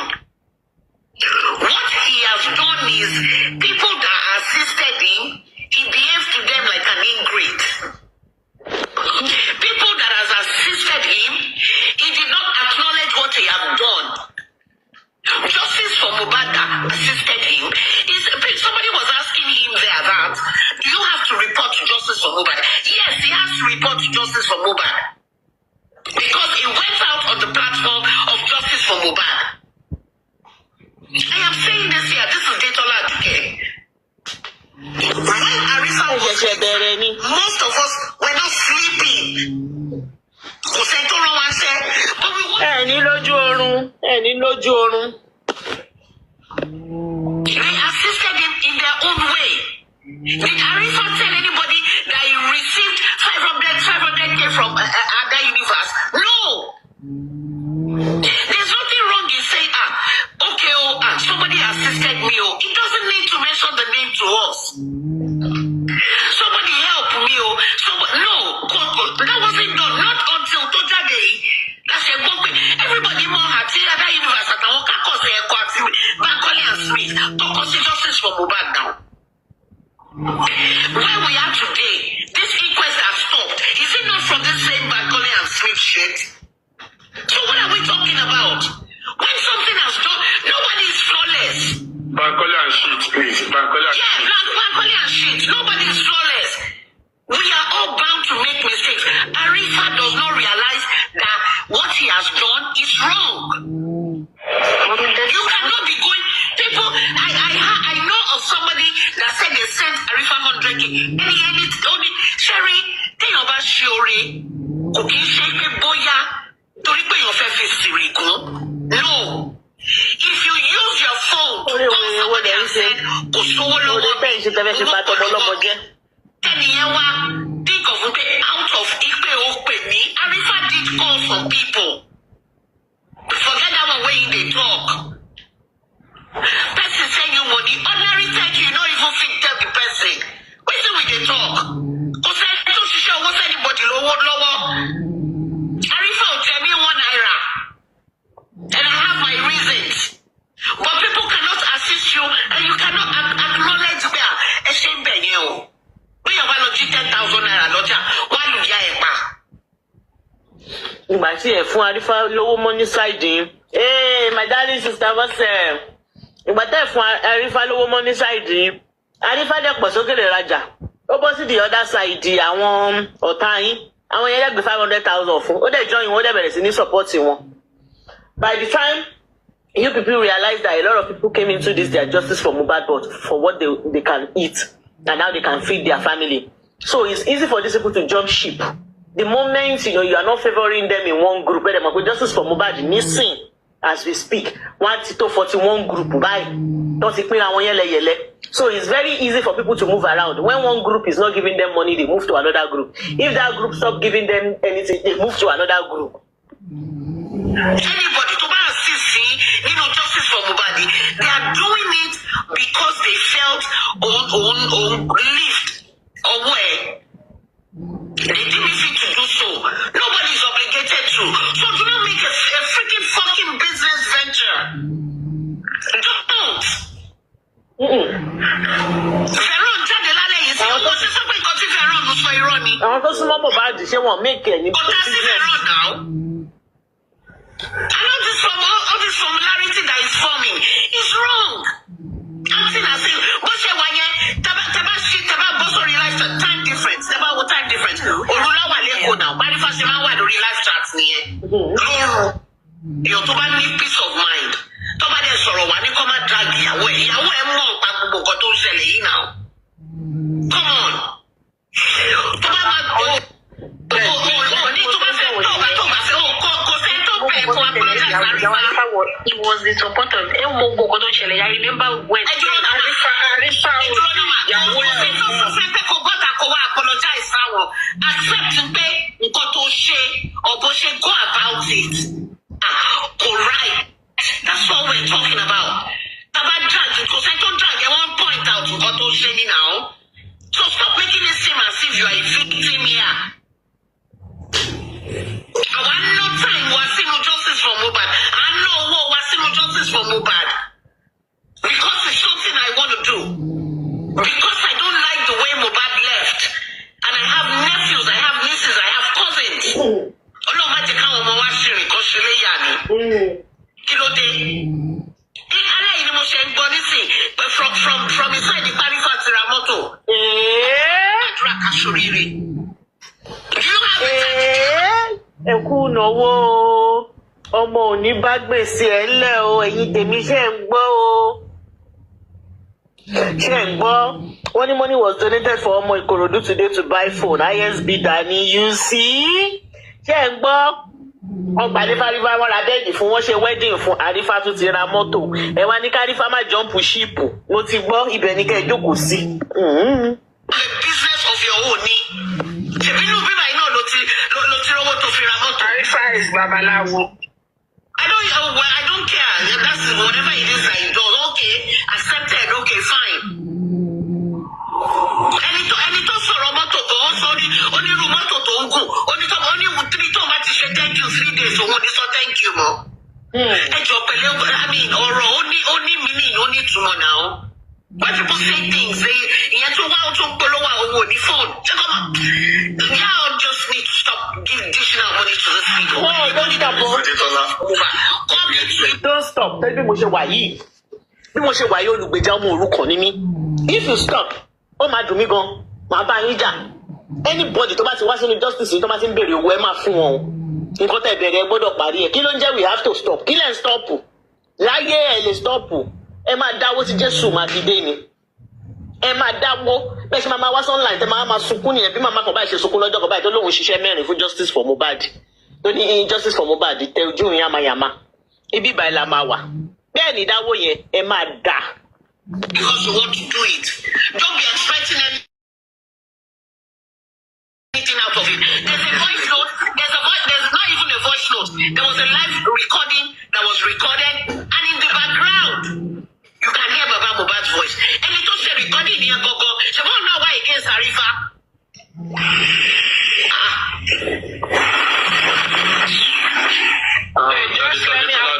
God bless you. Let me just say a few things. I want us to be very, very sensitive and let us look at this issue deeply.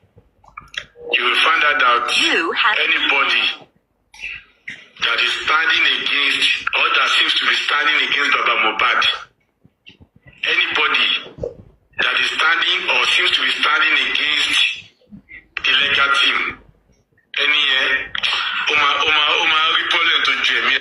When I first got to that platform, I greeted the fearless gladiators and generals. I greeted the gladiators and the generals. I greeted. I greeted the gladiators and the general. I greeted gladiator and general. I greeted president. I greeted. This is not even longer funny. No, justice for Mohbad, the gladiator one there, presidency one there, vice presidency one there. Kí ló dé? Soldier one there, police one there. I greeted president general. I greeted this. I greeted that. Lórí kò fẹ́ sọ̀rọ̀. Oh my shit! Ọlọ́run má jẹ́ kú fọ́tà yìí. Don't stand against him, because if you stand against him, you will be a victim. If Baba Mohbad comes for you, you will be victim. If you come for Baba Mohbad, you are still a victim, just like BDM. Àmì òwò Ọlọ́run ni bàbá yẹn, kì í ṣe ní ẹ̀tẹ́, kì í ṣe ní ìyá. Ilé tó ń pariwo kiri pé kìdíkàkìdí kan Baba Mohbad yìí báyìí. Ẹ bá lọ wo láìfọ̀ ní mí nì. Ilé ìtẹ̀wé tó ń pariwo yẹn, tó ń sọ tó ń ṣe kìíní, láìfọ̀ ní. Tí yín ní mí nì. live with yín ní mini ẹ dẹ̀ máa wà lórí TikTok from Monday to Sunday látàárọ̀ dalẹ́ live with yín dẹ̀ ní mini. Nobody can say any everything against that Baba Mohbad. People like him are normal man. Kò ṣe sọ́hun. Wait, this thing will not go down. And that is the major thing. The Arifa committee.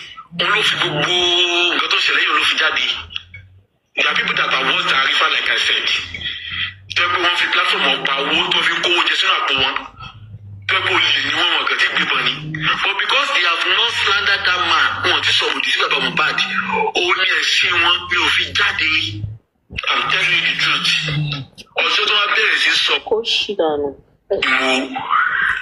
Tó bá ti gbowó lọ́wọ́ bá kọ́lé àṣìtì kó gbowó yẹ kó lọ nà jẹ kó má ṣiṣẹ́ fún wọn tó bá gbà ní o.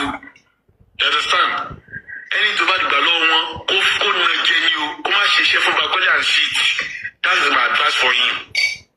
God bless you. Now, I need to ask these people where Bankole and Smith came from. Because when they come out sometimes, I think because there's a lot of videos, a lot of platform on social media, sometimes we miss it. Now I just can ṣàlàyé fún yín. Bankole and Smith is not people from, the opposite side of their justice for Mohbad. Ẹ máa gbọ́ ẹ̀yin tèmi o. This Bankole and Smith tí wọ́n sọ ẹ̀ ara wọn nínú justice for Mohbad. Àwọn kan ni wọ́n yọra wọn ni wọ́n pín ara wọn. When they started their justice for Mohbad, they were one. Then as time goes on, a group started coming out and coming out and coming out. Show you. So our group to coming out and coming out. So yeah. Ara wọn ni wọ́n kóra wọn jọ wípé, this other group, that they are not giving them enough information about what is happening inside justice for Mohbad. Wọ́n believe wípé wọ́n hide àwọn information kan fún àwọn. Show you. But why they are so keen on knowing that information, believe me, I don't know. That is their own cup of tea. So in their bid to know what is going on in the inquest and to have access to some documents and some information, that is them. They now contributed money and they now went and got their own solicitor. So solicitor titi wọ́n tí wọ́n lọ gbà. Nísàlẹ̀ títí wọn àwọn ní Bankole tó ń pè ní Bankole and SHIT yẹn, but it's actually Bankole and Smith. But I won't pay ni Bankole and SHIT. Show ye. So wọ́n wá lọ employ àwọn lawyer yìí wípé kó lọ counter àwọn ní inquest wípé àwọn fẹ́ join. So apparently nígbà tí wọ́n débẹ̀ tó lọ bá inquest pé àwọn fẹ́ join, àwọn inquest kan sọ kí wọ́n ti ń pè wọ́n síta pé àṣẹ ṣíire ni níbi tá a ti bá inquest dé. Imbolẹ̀sìn bọ̀tẹ́ lókun lọ́rùn. Excuse me. Imbolẹ̀sìn bọ̀tẹ́ lókun lọ́rùn. Ṣẹ́yìn náà rán wá ni wọ́n sọ̀wé wọn síta. They continue with their inquest. So the last inquest wọ́n ṣe bí wọ́n ṣe wá sọ fún wọn náà ti bẹ̀rẹ̀ inquest yẹn wọ́n ṣe wá bá wọn nínú bọ́n ṣe inquest yẹn pé àwọn tẹ́ ẹ sọ̀wé wọn síta lọ́jọ́ sí o. They have taken it back for appeal to maybe a bigger or higher court. I don't know. That was why those that are now doing the inquest now said, you know what, because these people are now taking this thing further, we will have to put the inquest on hold until we get the outcome. But yeah, these people will be allowed to join the justice, the inquest, or they will not be allowed. But until they get the outcome of, if they will be allowed or not, Omafi inquest see indefinitely. Now, fúnra wọn ni wọ́n fúnra wọn lógún jẹ because at first wọ́n kọ́kọ́ fẹ́ yí sórí Wùmí. Wọ́n ní pé Wùmí ló da inquest rú, ipe Wùmí ló tún ti lọ lo agbára ẹ̀. Ṣé mo kọ́ mo sọ fún yín pé agbára tó wà lọ́wọ́ ọmọ yẹn àwa la mọ̀. Àwọn ọ̀tá ẹ̀ ọmọ agbára tó ní àwa tá a súnmọ́, àwa tá a nífẹ̀ẹ́ la mọ̀. So wọ́n wá dálé Wùmí lórí, wọ́n ní pé Wùmí ló tún ti lọ lo agbára náà fi da inquest yẹn rú. Only for when the lawyer now came out, the lawyer now told us, no, this was what happened, this was what happened. So now their camp is on fire, right, left, and center. Bankole and Smith are fighting this one. I want to employ Bankole and Smith. Wọ́n ní pé wọ́n ti dá 600 and kìnnìkan thousand pounds fún wọn. Àwọn yẹn ní àwọn ti kó owó kan fún Daddy Mohbad. Wọ́n ní Daddy Mohbad ní wọn kówó fáwọn. Wọ́n náwọn yẹn mú receipt jáde pé àwọn kówó fún Daddy Mohbad. So there is a lot going on in their camp now. So fúnra ara wọn ni wọ́n fi ọwọ́ ara wọn náà fi dá kéèsì tó ń ṣe irú fúnra ara wọn without Wunmi lifting her hands. without Wunmi doing anything. And that is why when to bank when you're Lara, when they come into my inbox, go to your money, I always tell people, yes, mama wore. Because we want to go and do anything by ourselves with our own imo or with our own ability. Let's just leave it for God to do it as He pleases, because believe me, He's doing it. Because Wunmi did not even know that they are going to postpone the inquest indefinitely, because she didn't make any move to scatter anything. She's just going with the flow. But as God will have it, you even saw Daddy Mohbad come out, and Daddy Mohbad was calling them out that these are the people who want that justice for Mohbad. So Daddy Mohbad justice for them to say, okay, they want to bring lawyer in. And Daddy Mohbad cannot tell these people if we want to be sincere, if we don't want to be biased. Daddy Mohbad can't tell these people because I see a lot of people, even those that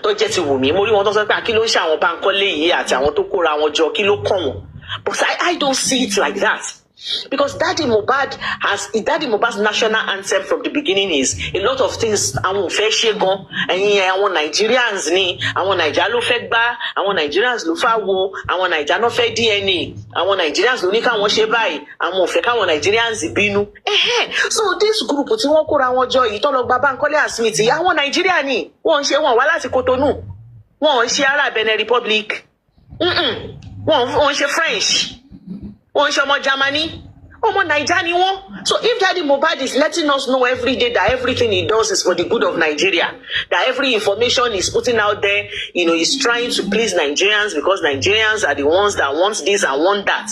So you can't now say when one Nigeria group now stand up and say, I felt Tojubo, inquest. You are now saying, Kilodi, they felt Tojubo.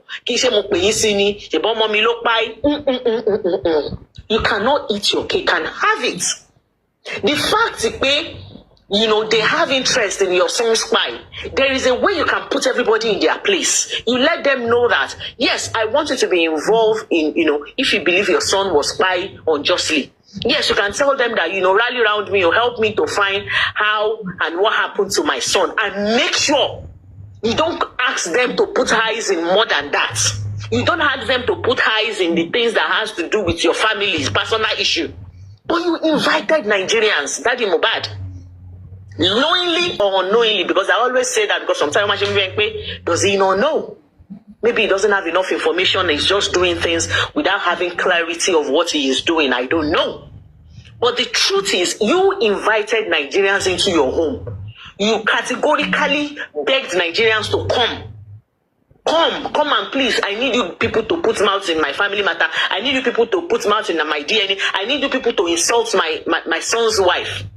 I need you to go and find out why my son's wife did this. You invited them. So you cannot uninvite them now that they are feeling at home, that they've sat down and relaxed based on, your invite. You now want to tell them now, oh, no. Yes, I invited you, but it's too late. Not after 1 year. That according to them, they've been fighting. They said they are not sleeping. And if they've said since they started their justice for Mohbad, a lot of them said we haven't slept. And you want them to make a good decision. You want them to be able to put their words together nicely. You want them to be able to comprehend things. No, they are not sleeping. Don't go and look at the effects when you don't sleep. So anything when it goes 1 day, 2 days, 3 days, 1 month, you're not sleeping. Because I want cotton shit low top and my repair why any two sunny. They pay more focus profusely because they are not sleeping. So for one thing, you want daru. And that is why I always say to people, don't be in a hurry. If you love me, if you know, in your own heart, something tells you that, Wunmi did not buy the husband. Because like I always say, I am not here to come and tell you Wunmi is not promiscuous. I won't tell you Wunmi did not. I won't come and fight you because I want to prove to you that Wunmi didn't sleep with the other. No, come me. Ibi tí mò ń lọ tèmi kọjú sí ni pé you said Wunmi kpai the husband. Bring the proof that says Wunmi kpai the husband. So if down the line you are able to bring the proof that Wunmi is promiscuous, you are able to bring the proof that Wunmi did this with this, it still does not answer my question. Because my question is, give me the proof that Wunmi kpai the husband. I don't need any other thing. Gbogbo ìtàn sọ wípé somebody now called ẹ̀gbọ́n ọba kan pé ó wá sọ wípé ọba sọ pé òun wá súnmọ́ Wunmi. That doesn't show me. That is not enough evidence for me to say Wunmi kpai the husband. So ìdíyẹn ò bọ́dà mi. But fúnra wọn lọ́lọ́run ń lò. They are using their hand to do themselves. So why do you even need to? For me, anybody that, as a supporter of Wunmi, just sit down, cross your leg, watch video, sip, just smile. I'll play the video like this, we just listen to it. Àfi pàṣáyù, àfi rẹ́rìn. Because èmi mọ̀ pé gbogbo nǹkan tá à ń gbọ́ yìí kò lè kúrò níbí síbẹ̀ yẹn kò lè rìn lọ anyway. It can't be used for anything. And at some point I thought, okay, these people actually, they know it's not going to go anywhere. They're just doing it, in order to pull crowd. And sometimes the way they talk, I'm thinking deep down, they've been able to convince themselves of these lies and they actually believe it. Whichever one, tó bá jẹ́ nínú méjèèjì, bẹ́ẹ̀ mi ṣe wà kò bother me. What I want you to bring to me is just tell me, this is CCTV of how Wunmi kpai the husband, or this is a voice note of Wunmi, confessing to somebody saying this is how I kpai. Just bring me something, because that is what we're talking about. Any other thing these people are talking about, I don't care. Even if this DNA that they are saying come out tomorrow, the emotions of me, I'm 100% sure in my own. I'm speaking for me, that I've seen enough characteristics, I've seen enough things in this boy for me to believe that he's Omo Mohbad. Everything is everything. I have this so much conviction.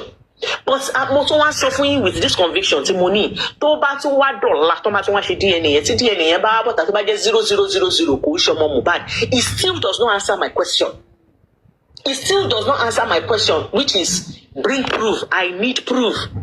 Show me things that will tell me that Wunmi kpai the husband. So if tomorrow they do this DNA now and the DNA comes back, it still does not answer the question of whether Wunmi kpai the husband or not. That is not enough.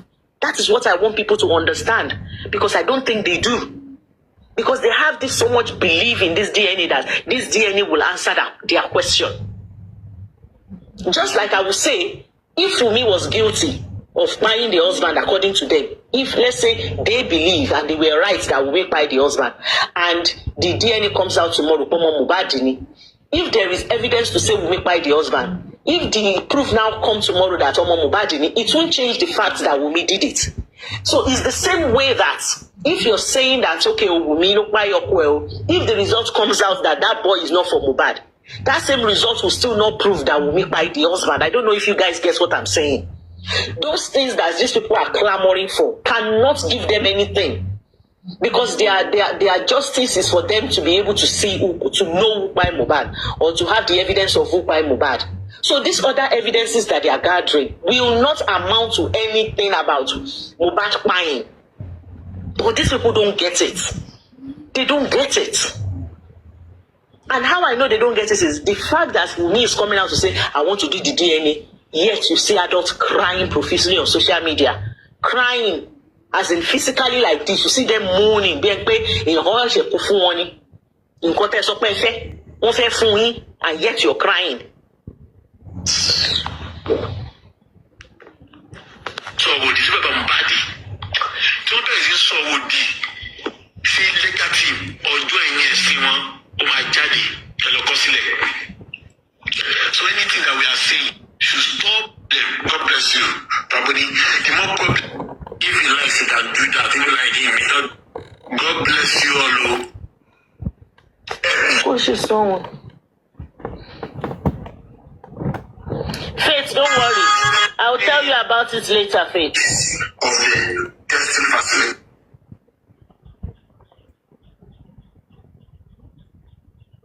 Mo fẹ́ wá títí. Zai fẹ́ play your country for yín.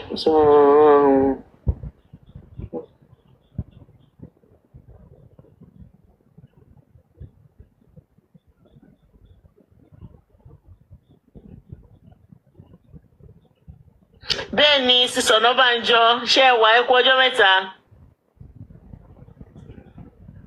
Tí bọ̀bọ̀ yìí dà.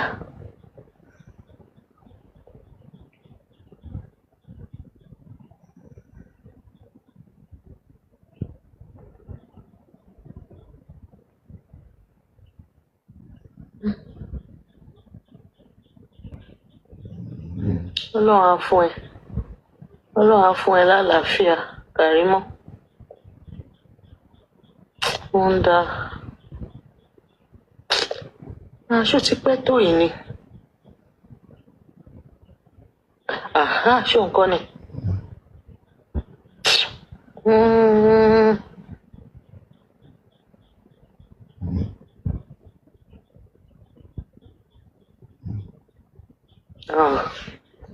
Mo rò pé mo save ẹ̀ ní ṣá.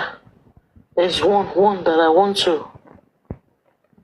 play, but can't find it. Ẹ jẹ́ kí n wò bóyá máa rí.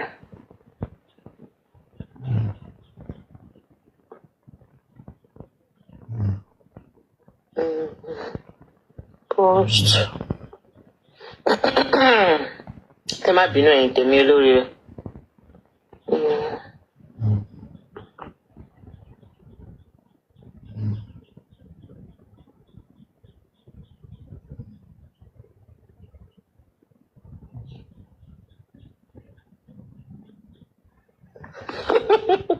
Ẹ tó send the message sí mi yẹn wo ẹ fi mí lẹ̀ mi lè rẹ́rìn. Wọ́n àgbàlagbà méjì. Wọ́n ṣe láńgbáláńgbá. Ǹtí ìráyè títí wọn yẹn.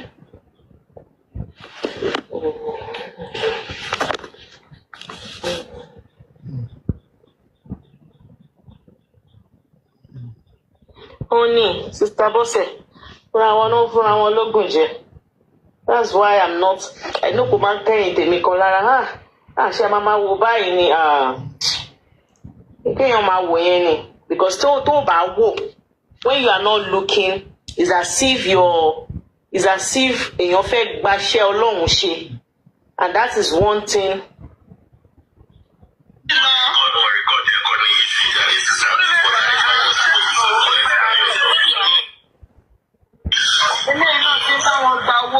Òun ló ṣe wà lórí pánẹ̀lì ẹ̀ o.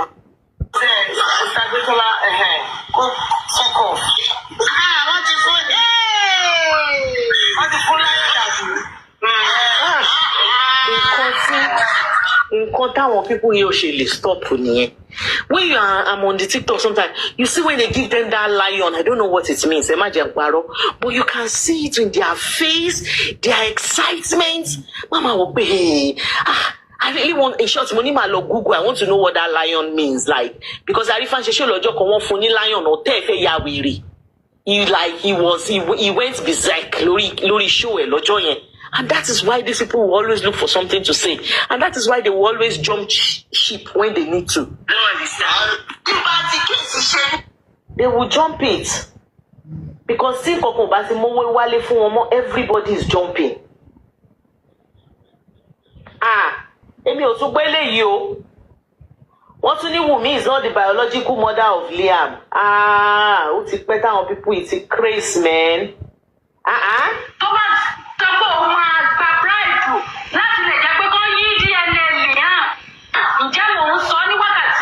Ó ṣì lọ mi fẹ́ máa gbóbìnrin. Ṣìkàṣìkà ni àwọn ìparun rẹ̀ tó máa di bírèdì wọn mú tó máa. Still on later. Mo fẹ́ ká fojú kan wo ọ̀rọ̀ DNA yìí mà. Màá dẹ̀ fẹ́ kẹ́ jẹ́ kí n sọ̀rọ̀ mi dé ibì kan so that mi nígbà ìgbé nǹkan tí mo lè sọ. Ọmọ fún yàn time. Ọmọ fún time kẹ́. All right. Ǹjẹ́? Amen, Sister Margaret, amen. Mi gan ló bílì. Ibi wo ìjà mi sí ní ìfúngbélé yìí. Gan ló bí Liam. Ó dàbí pé Wunmi àti Liam gan wọ́n ní ìdí DNA. And where am I coming from?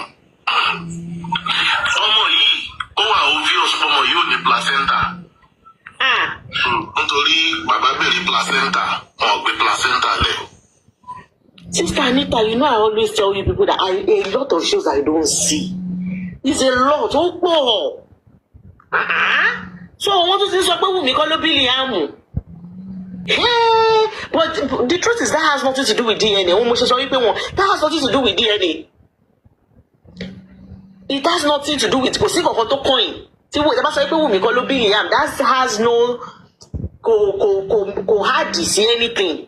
What you want to know is if Omoye is for Mohbad. That is what you should be clamoring for. You saying pe Omoye Owisheti Wumi does not change nada about anything. So are you telling me now if they do the DNA now and the boy comes back as Omo Mohbad? So someone to first okay, wọ́n kúkú lówó tó fẹ́ dáná ẹ jẹ́ kí n dákẹ́. Bóyá wọ́n ẹ̀ṣẹ̀ tí wọ́n bẹ̀rẹ̀ sí ní dáwó. Wọ́n ẹ̀ṣẹ̀ ní òkè o, wọ́n fẹ́ lọ ṣe èyí tọ́mọ wọ́n fẹ́ confirm bóyá Wùmí ló bí. Irú àwọn wò lélẹ́yìí. Irú àtọ̀ wo ló di irú àwọn àgbàlagbà báyìí tó behave badly báyìí. Gbà mí. Kàrímọ́ tó jẹ́ ẹ̀gbọ́n Wùmí ó sọ nínú. Oh my God, Abajo! One lion is worth $500. Really? Oh, I see. Because they about change the $500 in naira. Ó tó kéèyàn ya wèrè. Tó lọ́jọ́ yẹn he wanted to run crazy. Lọ́jọ́ yẹn tí lion yẹn yọjú. Ó ti yé mi. That's nearly $1 million. Jeez. Ó yé mi bàjẹ́ nsìn. Àwọn statement kan wípé ìgbà tí Wùmí lóyún gan òun ò mọ̀ òun kàn gbọ́ kó bímọ ni. Ibo la tún já sí. Ṣé kò kìí ṣe Mohbad lélẹ́yìí? Mo ń bọ̀ ẹ ṣáà hold on síbẹ̀ yẹn o. Tán nígbà tó bímọ ni Mohbad gbọ́.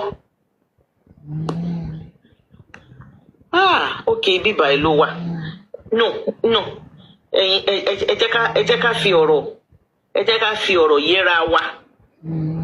Tó bá jẹ́ wípé lóòótọ́ ló jẹ́ wípé ìgbà tó bímọ ni wọ́n kàn ṣẹ̀ṣẹ̀ wá sọ fún Mohbad pé mo bímọ. Tí Mohbad ti ń fọwọ́ ra kùn ìyàwó ẹ̀. Ṣé ẹ rántí ẹ̀yin tèmi? Ẹ bá mi kọ̀ǹkọ̀. So tó bá wá ń sọ wípé kò rí bẹ́ẹ̀. So ṣé kò ń ṣe Wùmí? Ṣé wọ́n clone Wùmí ni? Kò yé mi.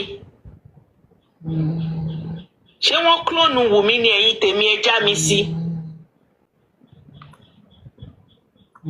Mo ń bọ̀ o.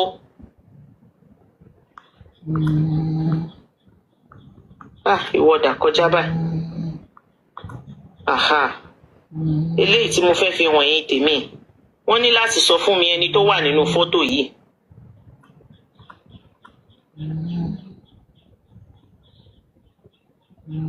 Ẹ jọ̀ọ́ fọ́tò tẹ́ ń wò yìí. Ṣé kò ń ṣe Mohbad ló ń kíìsì ikùn ìyàwó ẹ̀ ń bí báyìí? Wọ́n síkì o, Sísí Ọmọlọ́lá. Wọ́n síkì. Because that is what I'm saying sometimes. When the likes of Emi àti we always say, let them say all this thing, it doesn't matter. But I just sometimes I want to talk about it like, because the platform that are doing all this, that are saying all this is Okusho, wọ́n pọ̀ shy lórí Facebook tá a wà yìí. Wọ́n pọ̀. Then platform like mine and Sister Tolani, mo lè kà. Mo fẹ́ lè ní bóyá mi àti Sister Tolani gan la ṣe ń sọ̀rọ̀ that has to do with Wunmi on this Facebook that I know right now, not before. You know? So if these people is saying now that, Mohbad didn't even know when Wunmi got pregnant, how come Mohbad we now saw Mohbad in the picture níbi tí wọ́n ti ń ṣe baby shower? Ṣebí ọjọ́ this was the day of the baby shower. Ọjọ́ baby shower yẹn rèé tí Mohbad ń kiss ikùn ìyàwó ẹ̀. This was the day of the baby shower. And you are saying is ìgbà tó bímọ ló ṣẹ̀ṣẹ̀ sọ fún Mohbad. And nǹkan tó dùn mí fáwọn people yìí ni pé all these things, I don't have any ìyá ọ̀sàlẹ̀ or bàbá ọ̀sàlẹ̀ kan that give me information. All these things that I'm talking about are on social media. This picture I found on social media, I didn't call anybody to give me. It's on social media. The picture of the baby shower, the video of the baby shower, níbi tó ti ń jó tí Bella Shmurda wà bẹ́ẹ̀, is on there. There's another video, but ìyẹn máa ti wà ní sàlẹ̀ because that's fẹ́ tó 6 months ago, 4 to 6 months ago tí mo ti play ibì kan tí Wùmí ti heavy tí mo bá di ti ra bàtà fún tí Wùmí ti fi this is not my gift, I'm not going to take this gift or something. Táwọn méjèèjì ṣì jọ ń dàgbàrá tí mo bá di ṣe I love you, I love you, I love you tó fẹ́ sọ I love you yẹn pa. Why the wife was heavily pregnant, but now these people are saying that Mohbad didn't even know that the wife was pregnant until she had the baby. Are these people all right? Ṣé rí àwọn tó yẹ kí wọ́n rù lọ sí Yaba left wọ́n pọ̀ ṣùà lórí social media yìí. They were spewing all manners of narratives such as Wunmi is pregnant. Mo gbọ́ yẹn náà sí Sanita. Wunmi was not Liam's Wunmi not Liam baby. Mohbad belongs. Wọ́n ti sọ pé olùṣẹ́ ẹ̀sẹ̀ rí pé Mohbad belongs sí kọ́ọ̀tì yẹn. Wọ́n ti ń sọ yẹn tipẹ́tipẹ́. Wọ́n ti ń sọ tipẹ́tipẹ́. I already told you they are all in for this justice for Mohbad because of money. Okay, see here, Mrs. Tabon said they said lion is 500. So you can see while anybody will want to sit there and be praying and hoping that one lion will just enter. Because if they get one lion a day, if they go on TikTok every day and they get one lion, that is $500. That is a lot of money. A lot of money. That's over 300 pounds. That's a lot of money. And that is why you see them jumping ship. When they tomati so they be kotori pero wamo, they move to ibi tomati to tindu because you know their group now want to pay to like 50. So it's easy for them to be moving from one place to another. I want to blindfold that our sister boss said nobody blindfold anybody. I think we saying they are blindfolded sometimes. We are our by saying that.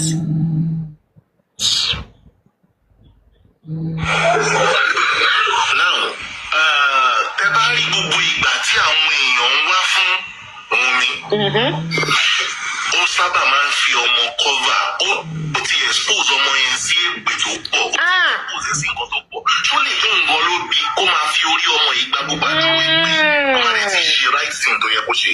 Ṣebí nítorí pé ẹ̀yin kọ́lẹ̀ yín bí. Have you seen where Wunmi came out and start tó ń sọ̀rọ̀ òdì sọmọ rẹ̀? Nítorí pé ó jẹ́ ẹ̀yin kọ́lẹ̀ bí. Nítorí pé àbí àgbàlẹ̀ yín. Nítorí wípé ọmọ tẹ́ bí inú ara yín gan ẹ̀ nífẹ̀ẹ́ ọmọ yín.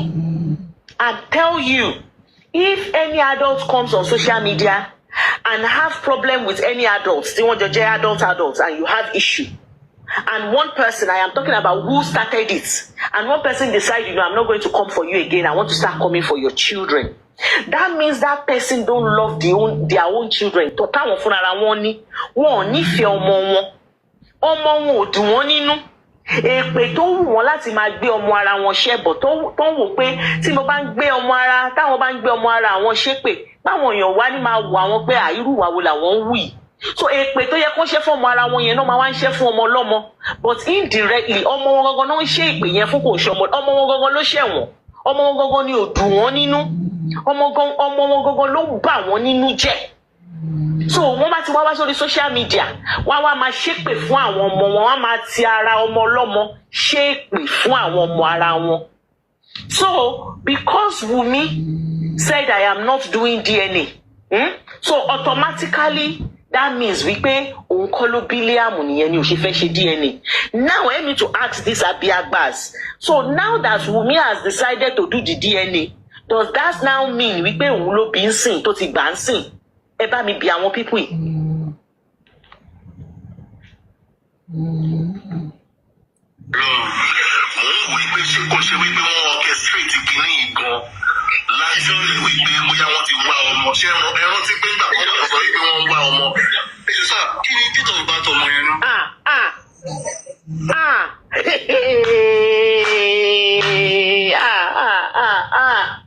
Ìmọ́lẹ̀ Ọlọ́run bá mi tẹ sáfẹ́fẹ́ rere o, tó bá wá, tó bá padà wá o, wàá wò ó, àwọn àtọkùnrin tó bá ti ń line up báyìí ní tó bá ti fẹ́ padà wá, tó bá ti ń line up àtọ̀, wàá mú àtọ̀ tó máa mú tó máa tara àtọ̀ yẹn wá, ò ní ti ara àtọ̀ ilé yìí ò ní fi padà wá. Kí la gbé kí la jù ní 12th hour? Wọ́n ṣe ń béèrè pé kí ni date of birth ọmọ yẹn náà, ẹjọ́ ẹ jẹ́ n wò kó tó fẹ́ fi date of birth ṣe. I'm curious to know. Wọ́n mọ̀. Sí pé ó ní bàbá gan ló mú òun lọ sí àwọn 1 or 2 places kan lórí ọ̀rọ̀ ọmọ nígbà táwọn ọmọ. Ṣé ń gbọ́? So you heard her say it was Baba that initiated ọ̀rọ̀ ọlọ́mọdé. It was Baba that ọ̀rọ̀ ọmọ ń ká lára. And Mommy Mohbad buttressed it that it was Baba that was eager to have ọmọ. That Daddy Mohbad said pé Ọlọ́run ti sọ fáwọn àbí bóyá ẹ̀mí ni bóyá Ọlọ́run ni I don't know which one. Ipò ti sọ fáwọn wípé ọmọ tí Mohbad bá bí ipò òun ló máa rapó sí àwọn. Ipe that is why tó ṣe wà eager tó ń sọ fún mi pé kó jọ tó fi ń ba lọ ṣáájú. But ẹni wá ń sọ́nsìn pé bóyá ń gbà tó ṣáájú yẹn wọn ò rí ṣe ọmọ ò wá. Bóyá Wùmí wá lọ ra ọmọ bóyá bẹ́ẹ̀ yẹn náà tó fẹ́ lọ o torí kò tó ṣẹ́ wọn o. Bóyá wọ́n máa sọ fún wa ń sìn o bóyá wọ́n máa ní Kánò ló ti rà á o. Bóyá Bìní ló ti lọ rà á o. Bóyá wá sí Èkó ni o bóyá Èkó ló dúró sí rà á o. Gbogbo ẹ̀ náà la máa gbọ́ sí. Ìjọ torí Ọlọ́run jẹ́ kí wàá kọ̀tínú nǹkan tó sọ. Tó bá yẹ pé ìbẹ̀rẹ̀ orí burúkú nílé ayé ọmọ tó jẹ́ ìwọ̀n yẹn.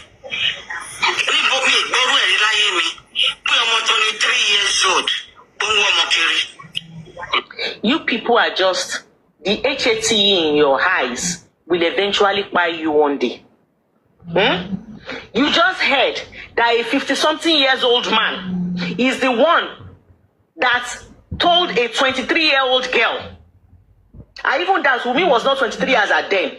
So as at the time to lóyún Liam, bóyá bí ó ṣẹ̀ṣẹ̀ fẹ́ lọ pé 23, bóyá is going to be maybe in her late 22.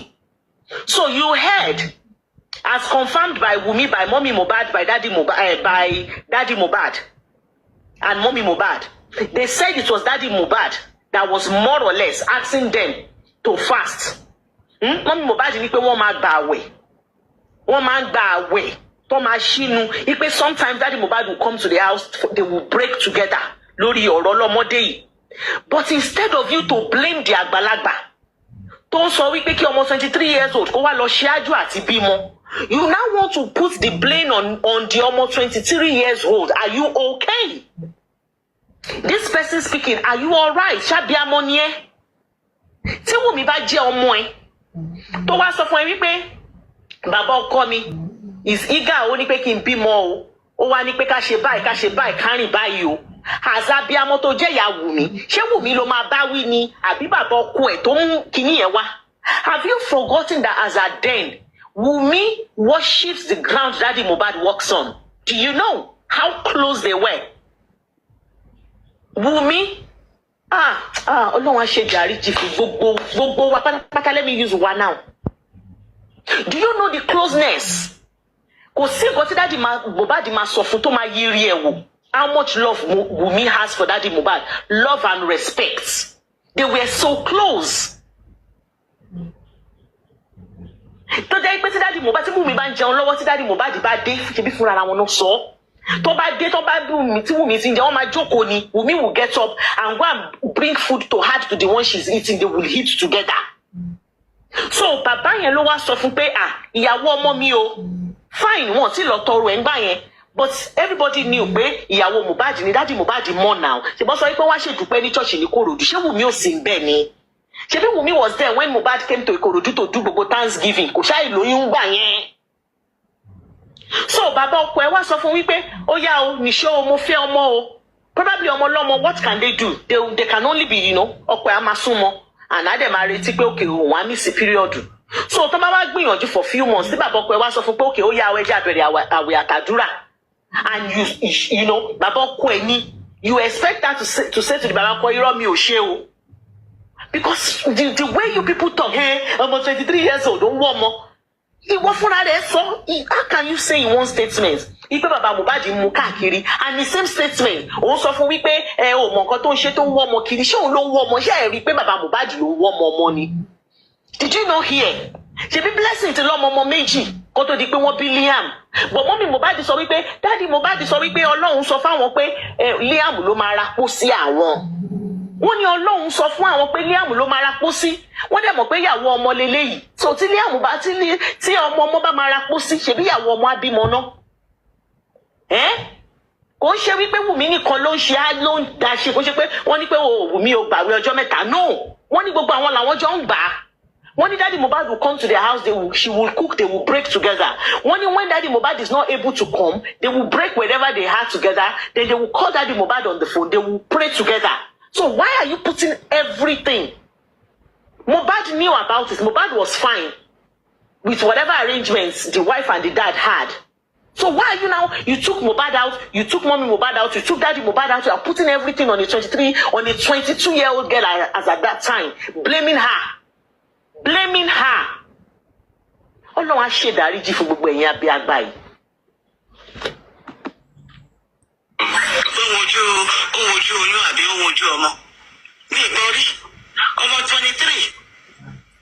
Then another thing, you are very right. Láti ọjọ́ tàti wà lẹ́nu ọ̀rọ̀ yìí, mi gbọ́ exact date of birth ọmọ yẹn rí. Lè gbọ́. Ní gbọ́. Exact date of birth ọmọ yẹn. Ṣé rí gbogbo ẹ̀yin èèyàn burúkú yìí? Ọjọ́ tẹ́ ẹ bá ti gbọ́ exact date of birth ọmọ yẹn, ẹ máa gbé náà ni. Ẹ yá máa gbàdúrà pé kẹ́ ẹ má gbọ́, kẹ́ ẹ má kàn máa cross ẹ̀. Tẹ́ ẹ bá rí ibi tí wọ́n ti sọ date of birth ọmọ yẹn, kẹ́ ẹ tètè fọwọ́ di etí yín, kẹ́ ẹ jẹ́ kán gé etí yín lọ ní that time. Kẹ́ ẹ má lè gbọ́ exact date of birth ọmọ yẹn. Torí ẹ lè gbọ́, etí yín ò lè gbọ́ nǹkan rí láyéláyé. Gbọ́ pé bóyá hospital báyìí ló ti lọ ṣe antenatal. Are these people for real? Ẹ má bínú when I hear these things, Oma. Are they for real? Are these people for real? Mohbad. Mohbad. Preston Shamp. Súnré. Bá ti wáyé páàrí láàrin. Súnré o. Kò sẹ́ni tó máa jù sáyé. Gbogbo wa ibi tó lọ yẹn náà, gbogbo wa là ń bọ̀. Kọ́lọ́run má jẹ́ akánjú lọ. Kọ́lọ́run jẹ́ ká dàgbà ká dògbó. Lágbára Ọlọ́run. Kọ́lọ́run kó bá mi dánmọ ẹ̀ sí, kó bá mi dáyàwó ẹ̀ sí, kó bá mi dùn nínú. Tó bá jẹ́ pé lóòótọ́ lẹni tó ti lọ ló ń gbọ́ ló ń rí. Ọmọ yẹn á ti rí, á ti sùn nínú àìsí tó wà yẹn. Lọ́wọ́ àwọn àbí àgbà yìí. Can you imagine? Who are you, by the way? What's the infantry? Who are you? Why do you need to know which hospital she went to for antenatal? Hospital to love for antenatal. Who are you? Why is this? Why do people should make her feel so important when they are not? Who the hell are you? Lord.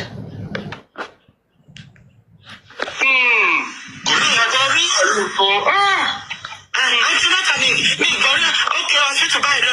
Bóyá Island maternity ló ti lọ ṣe antenatal ni o. Bóyá wherever ni àgbọ̀rí àní rẹ́kọ̀dù àní kankan. As a matter of fact. Ṣé ń gbọ́ wèrè? Ọlọ́run àmì ìdẹ́fẹ́ máa sọ. No, I don't want to use such words. Can you just imagine this woman? Ó lóun ò gbọ́ rí. Bóyá antenatal ló ṣe o. Bóyá hospital kan ló lọ o. Who are you to want to know that? It's like me saying to this woman talking now that antenatal wo ló lọ mi ò gbọ́ rí. Why kí ló kọ́ mi pẹ̀lú antenatal anybody gbọ́mọ ẹ̀ lọ? What is my business? Why will I want to know? Àìsàn burúkú ṣe àwọn people yìí o. Ẹ lè imagine irú eléyìí nǹkan tó máa fojú ìyàwó ọmọ ẹ̀ rí. Tíyàwó ẹ̀ bá tọmọ ẹ̀ bá lọ mú ìyàwó wálé. Nǹkan tí obìnrin yìí ó mọ ṣe ní kóníkálukú. Ẹ tètè wá máa check àwọn ìyá àti bàbá ọkọ ọmọ yín. Tó bá ti mọ́kọ wálé ẹ wá sórí social media kẹ́ wá wà àríṣà wọn. Ẹ fi orúkọ wọn wá wọn kiri gbogbo pláfọ́ọ̀mù. Irú eléyìí sì yìí tọmọ yín bá múrú ẹ̀ wálé pé òun fẹ́fẹ́ bójú ọmọ yín ọkùnrin bójú ọmọ yín obìnrin. Tẹ́ bá ti mọ̀ pé ìyá ẹ̀ lélẹ́yìí ẹ tètè sá 440 kẹ́ ẹ sá profusely. This woman feels she's entitled to know where another woman, had her antenatal or whatever. For what? Why will I be keen on that? What is my business? I support you. I really support you. Don TJ. Oh my God. Mo like English yìí. Mo ní láti call ẹ báyìí in screenshot rẹ̀. They are intentionally deluded. Somebody being deluded is not all. There are some people that are actually deluded unknowing to them. But these people intentionally want to be deluded. So I love it. They are intentionally deluded. They don't know what to say again. Osumio, Sister Bosedeni. Quote and a quote. Because I'm on doubt, but what doubt in the sense that over a year ago. Come on, ship it for ọmọ yẹn. Wùmí á gbègbè. Ọmọ yẹn á gbègbè. Ìyá á gbègbè. Ṣé ti rí ẹ má bínú ẹ̀yin tèmi.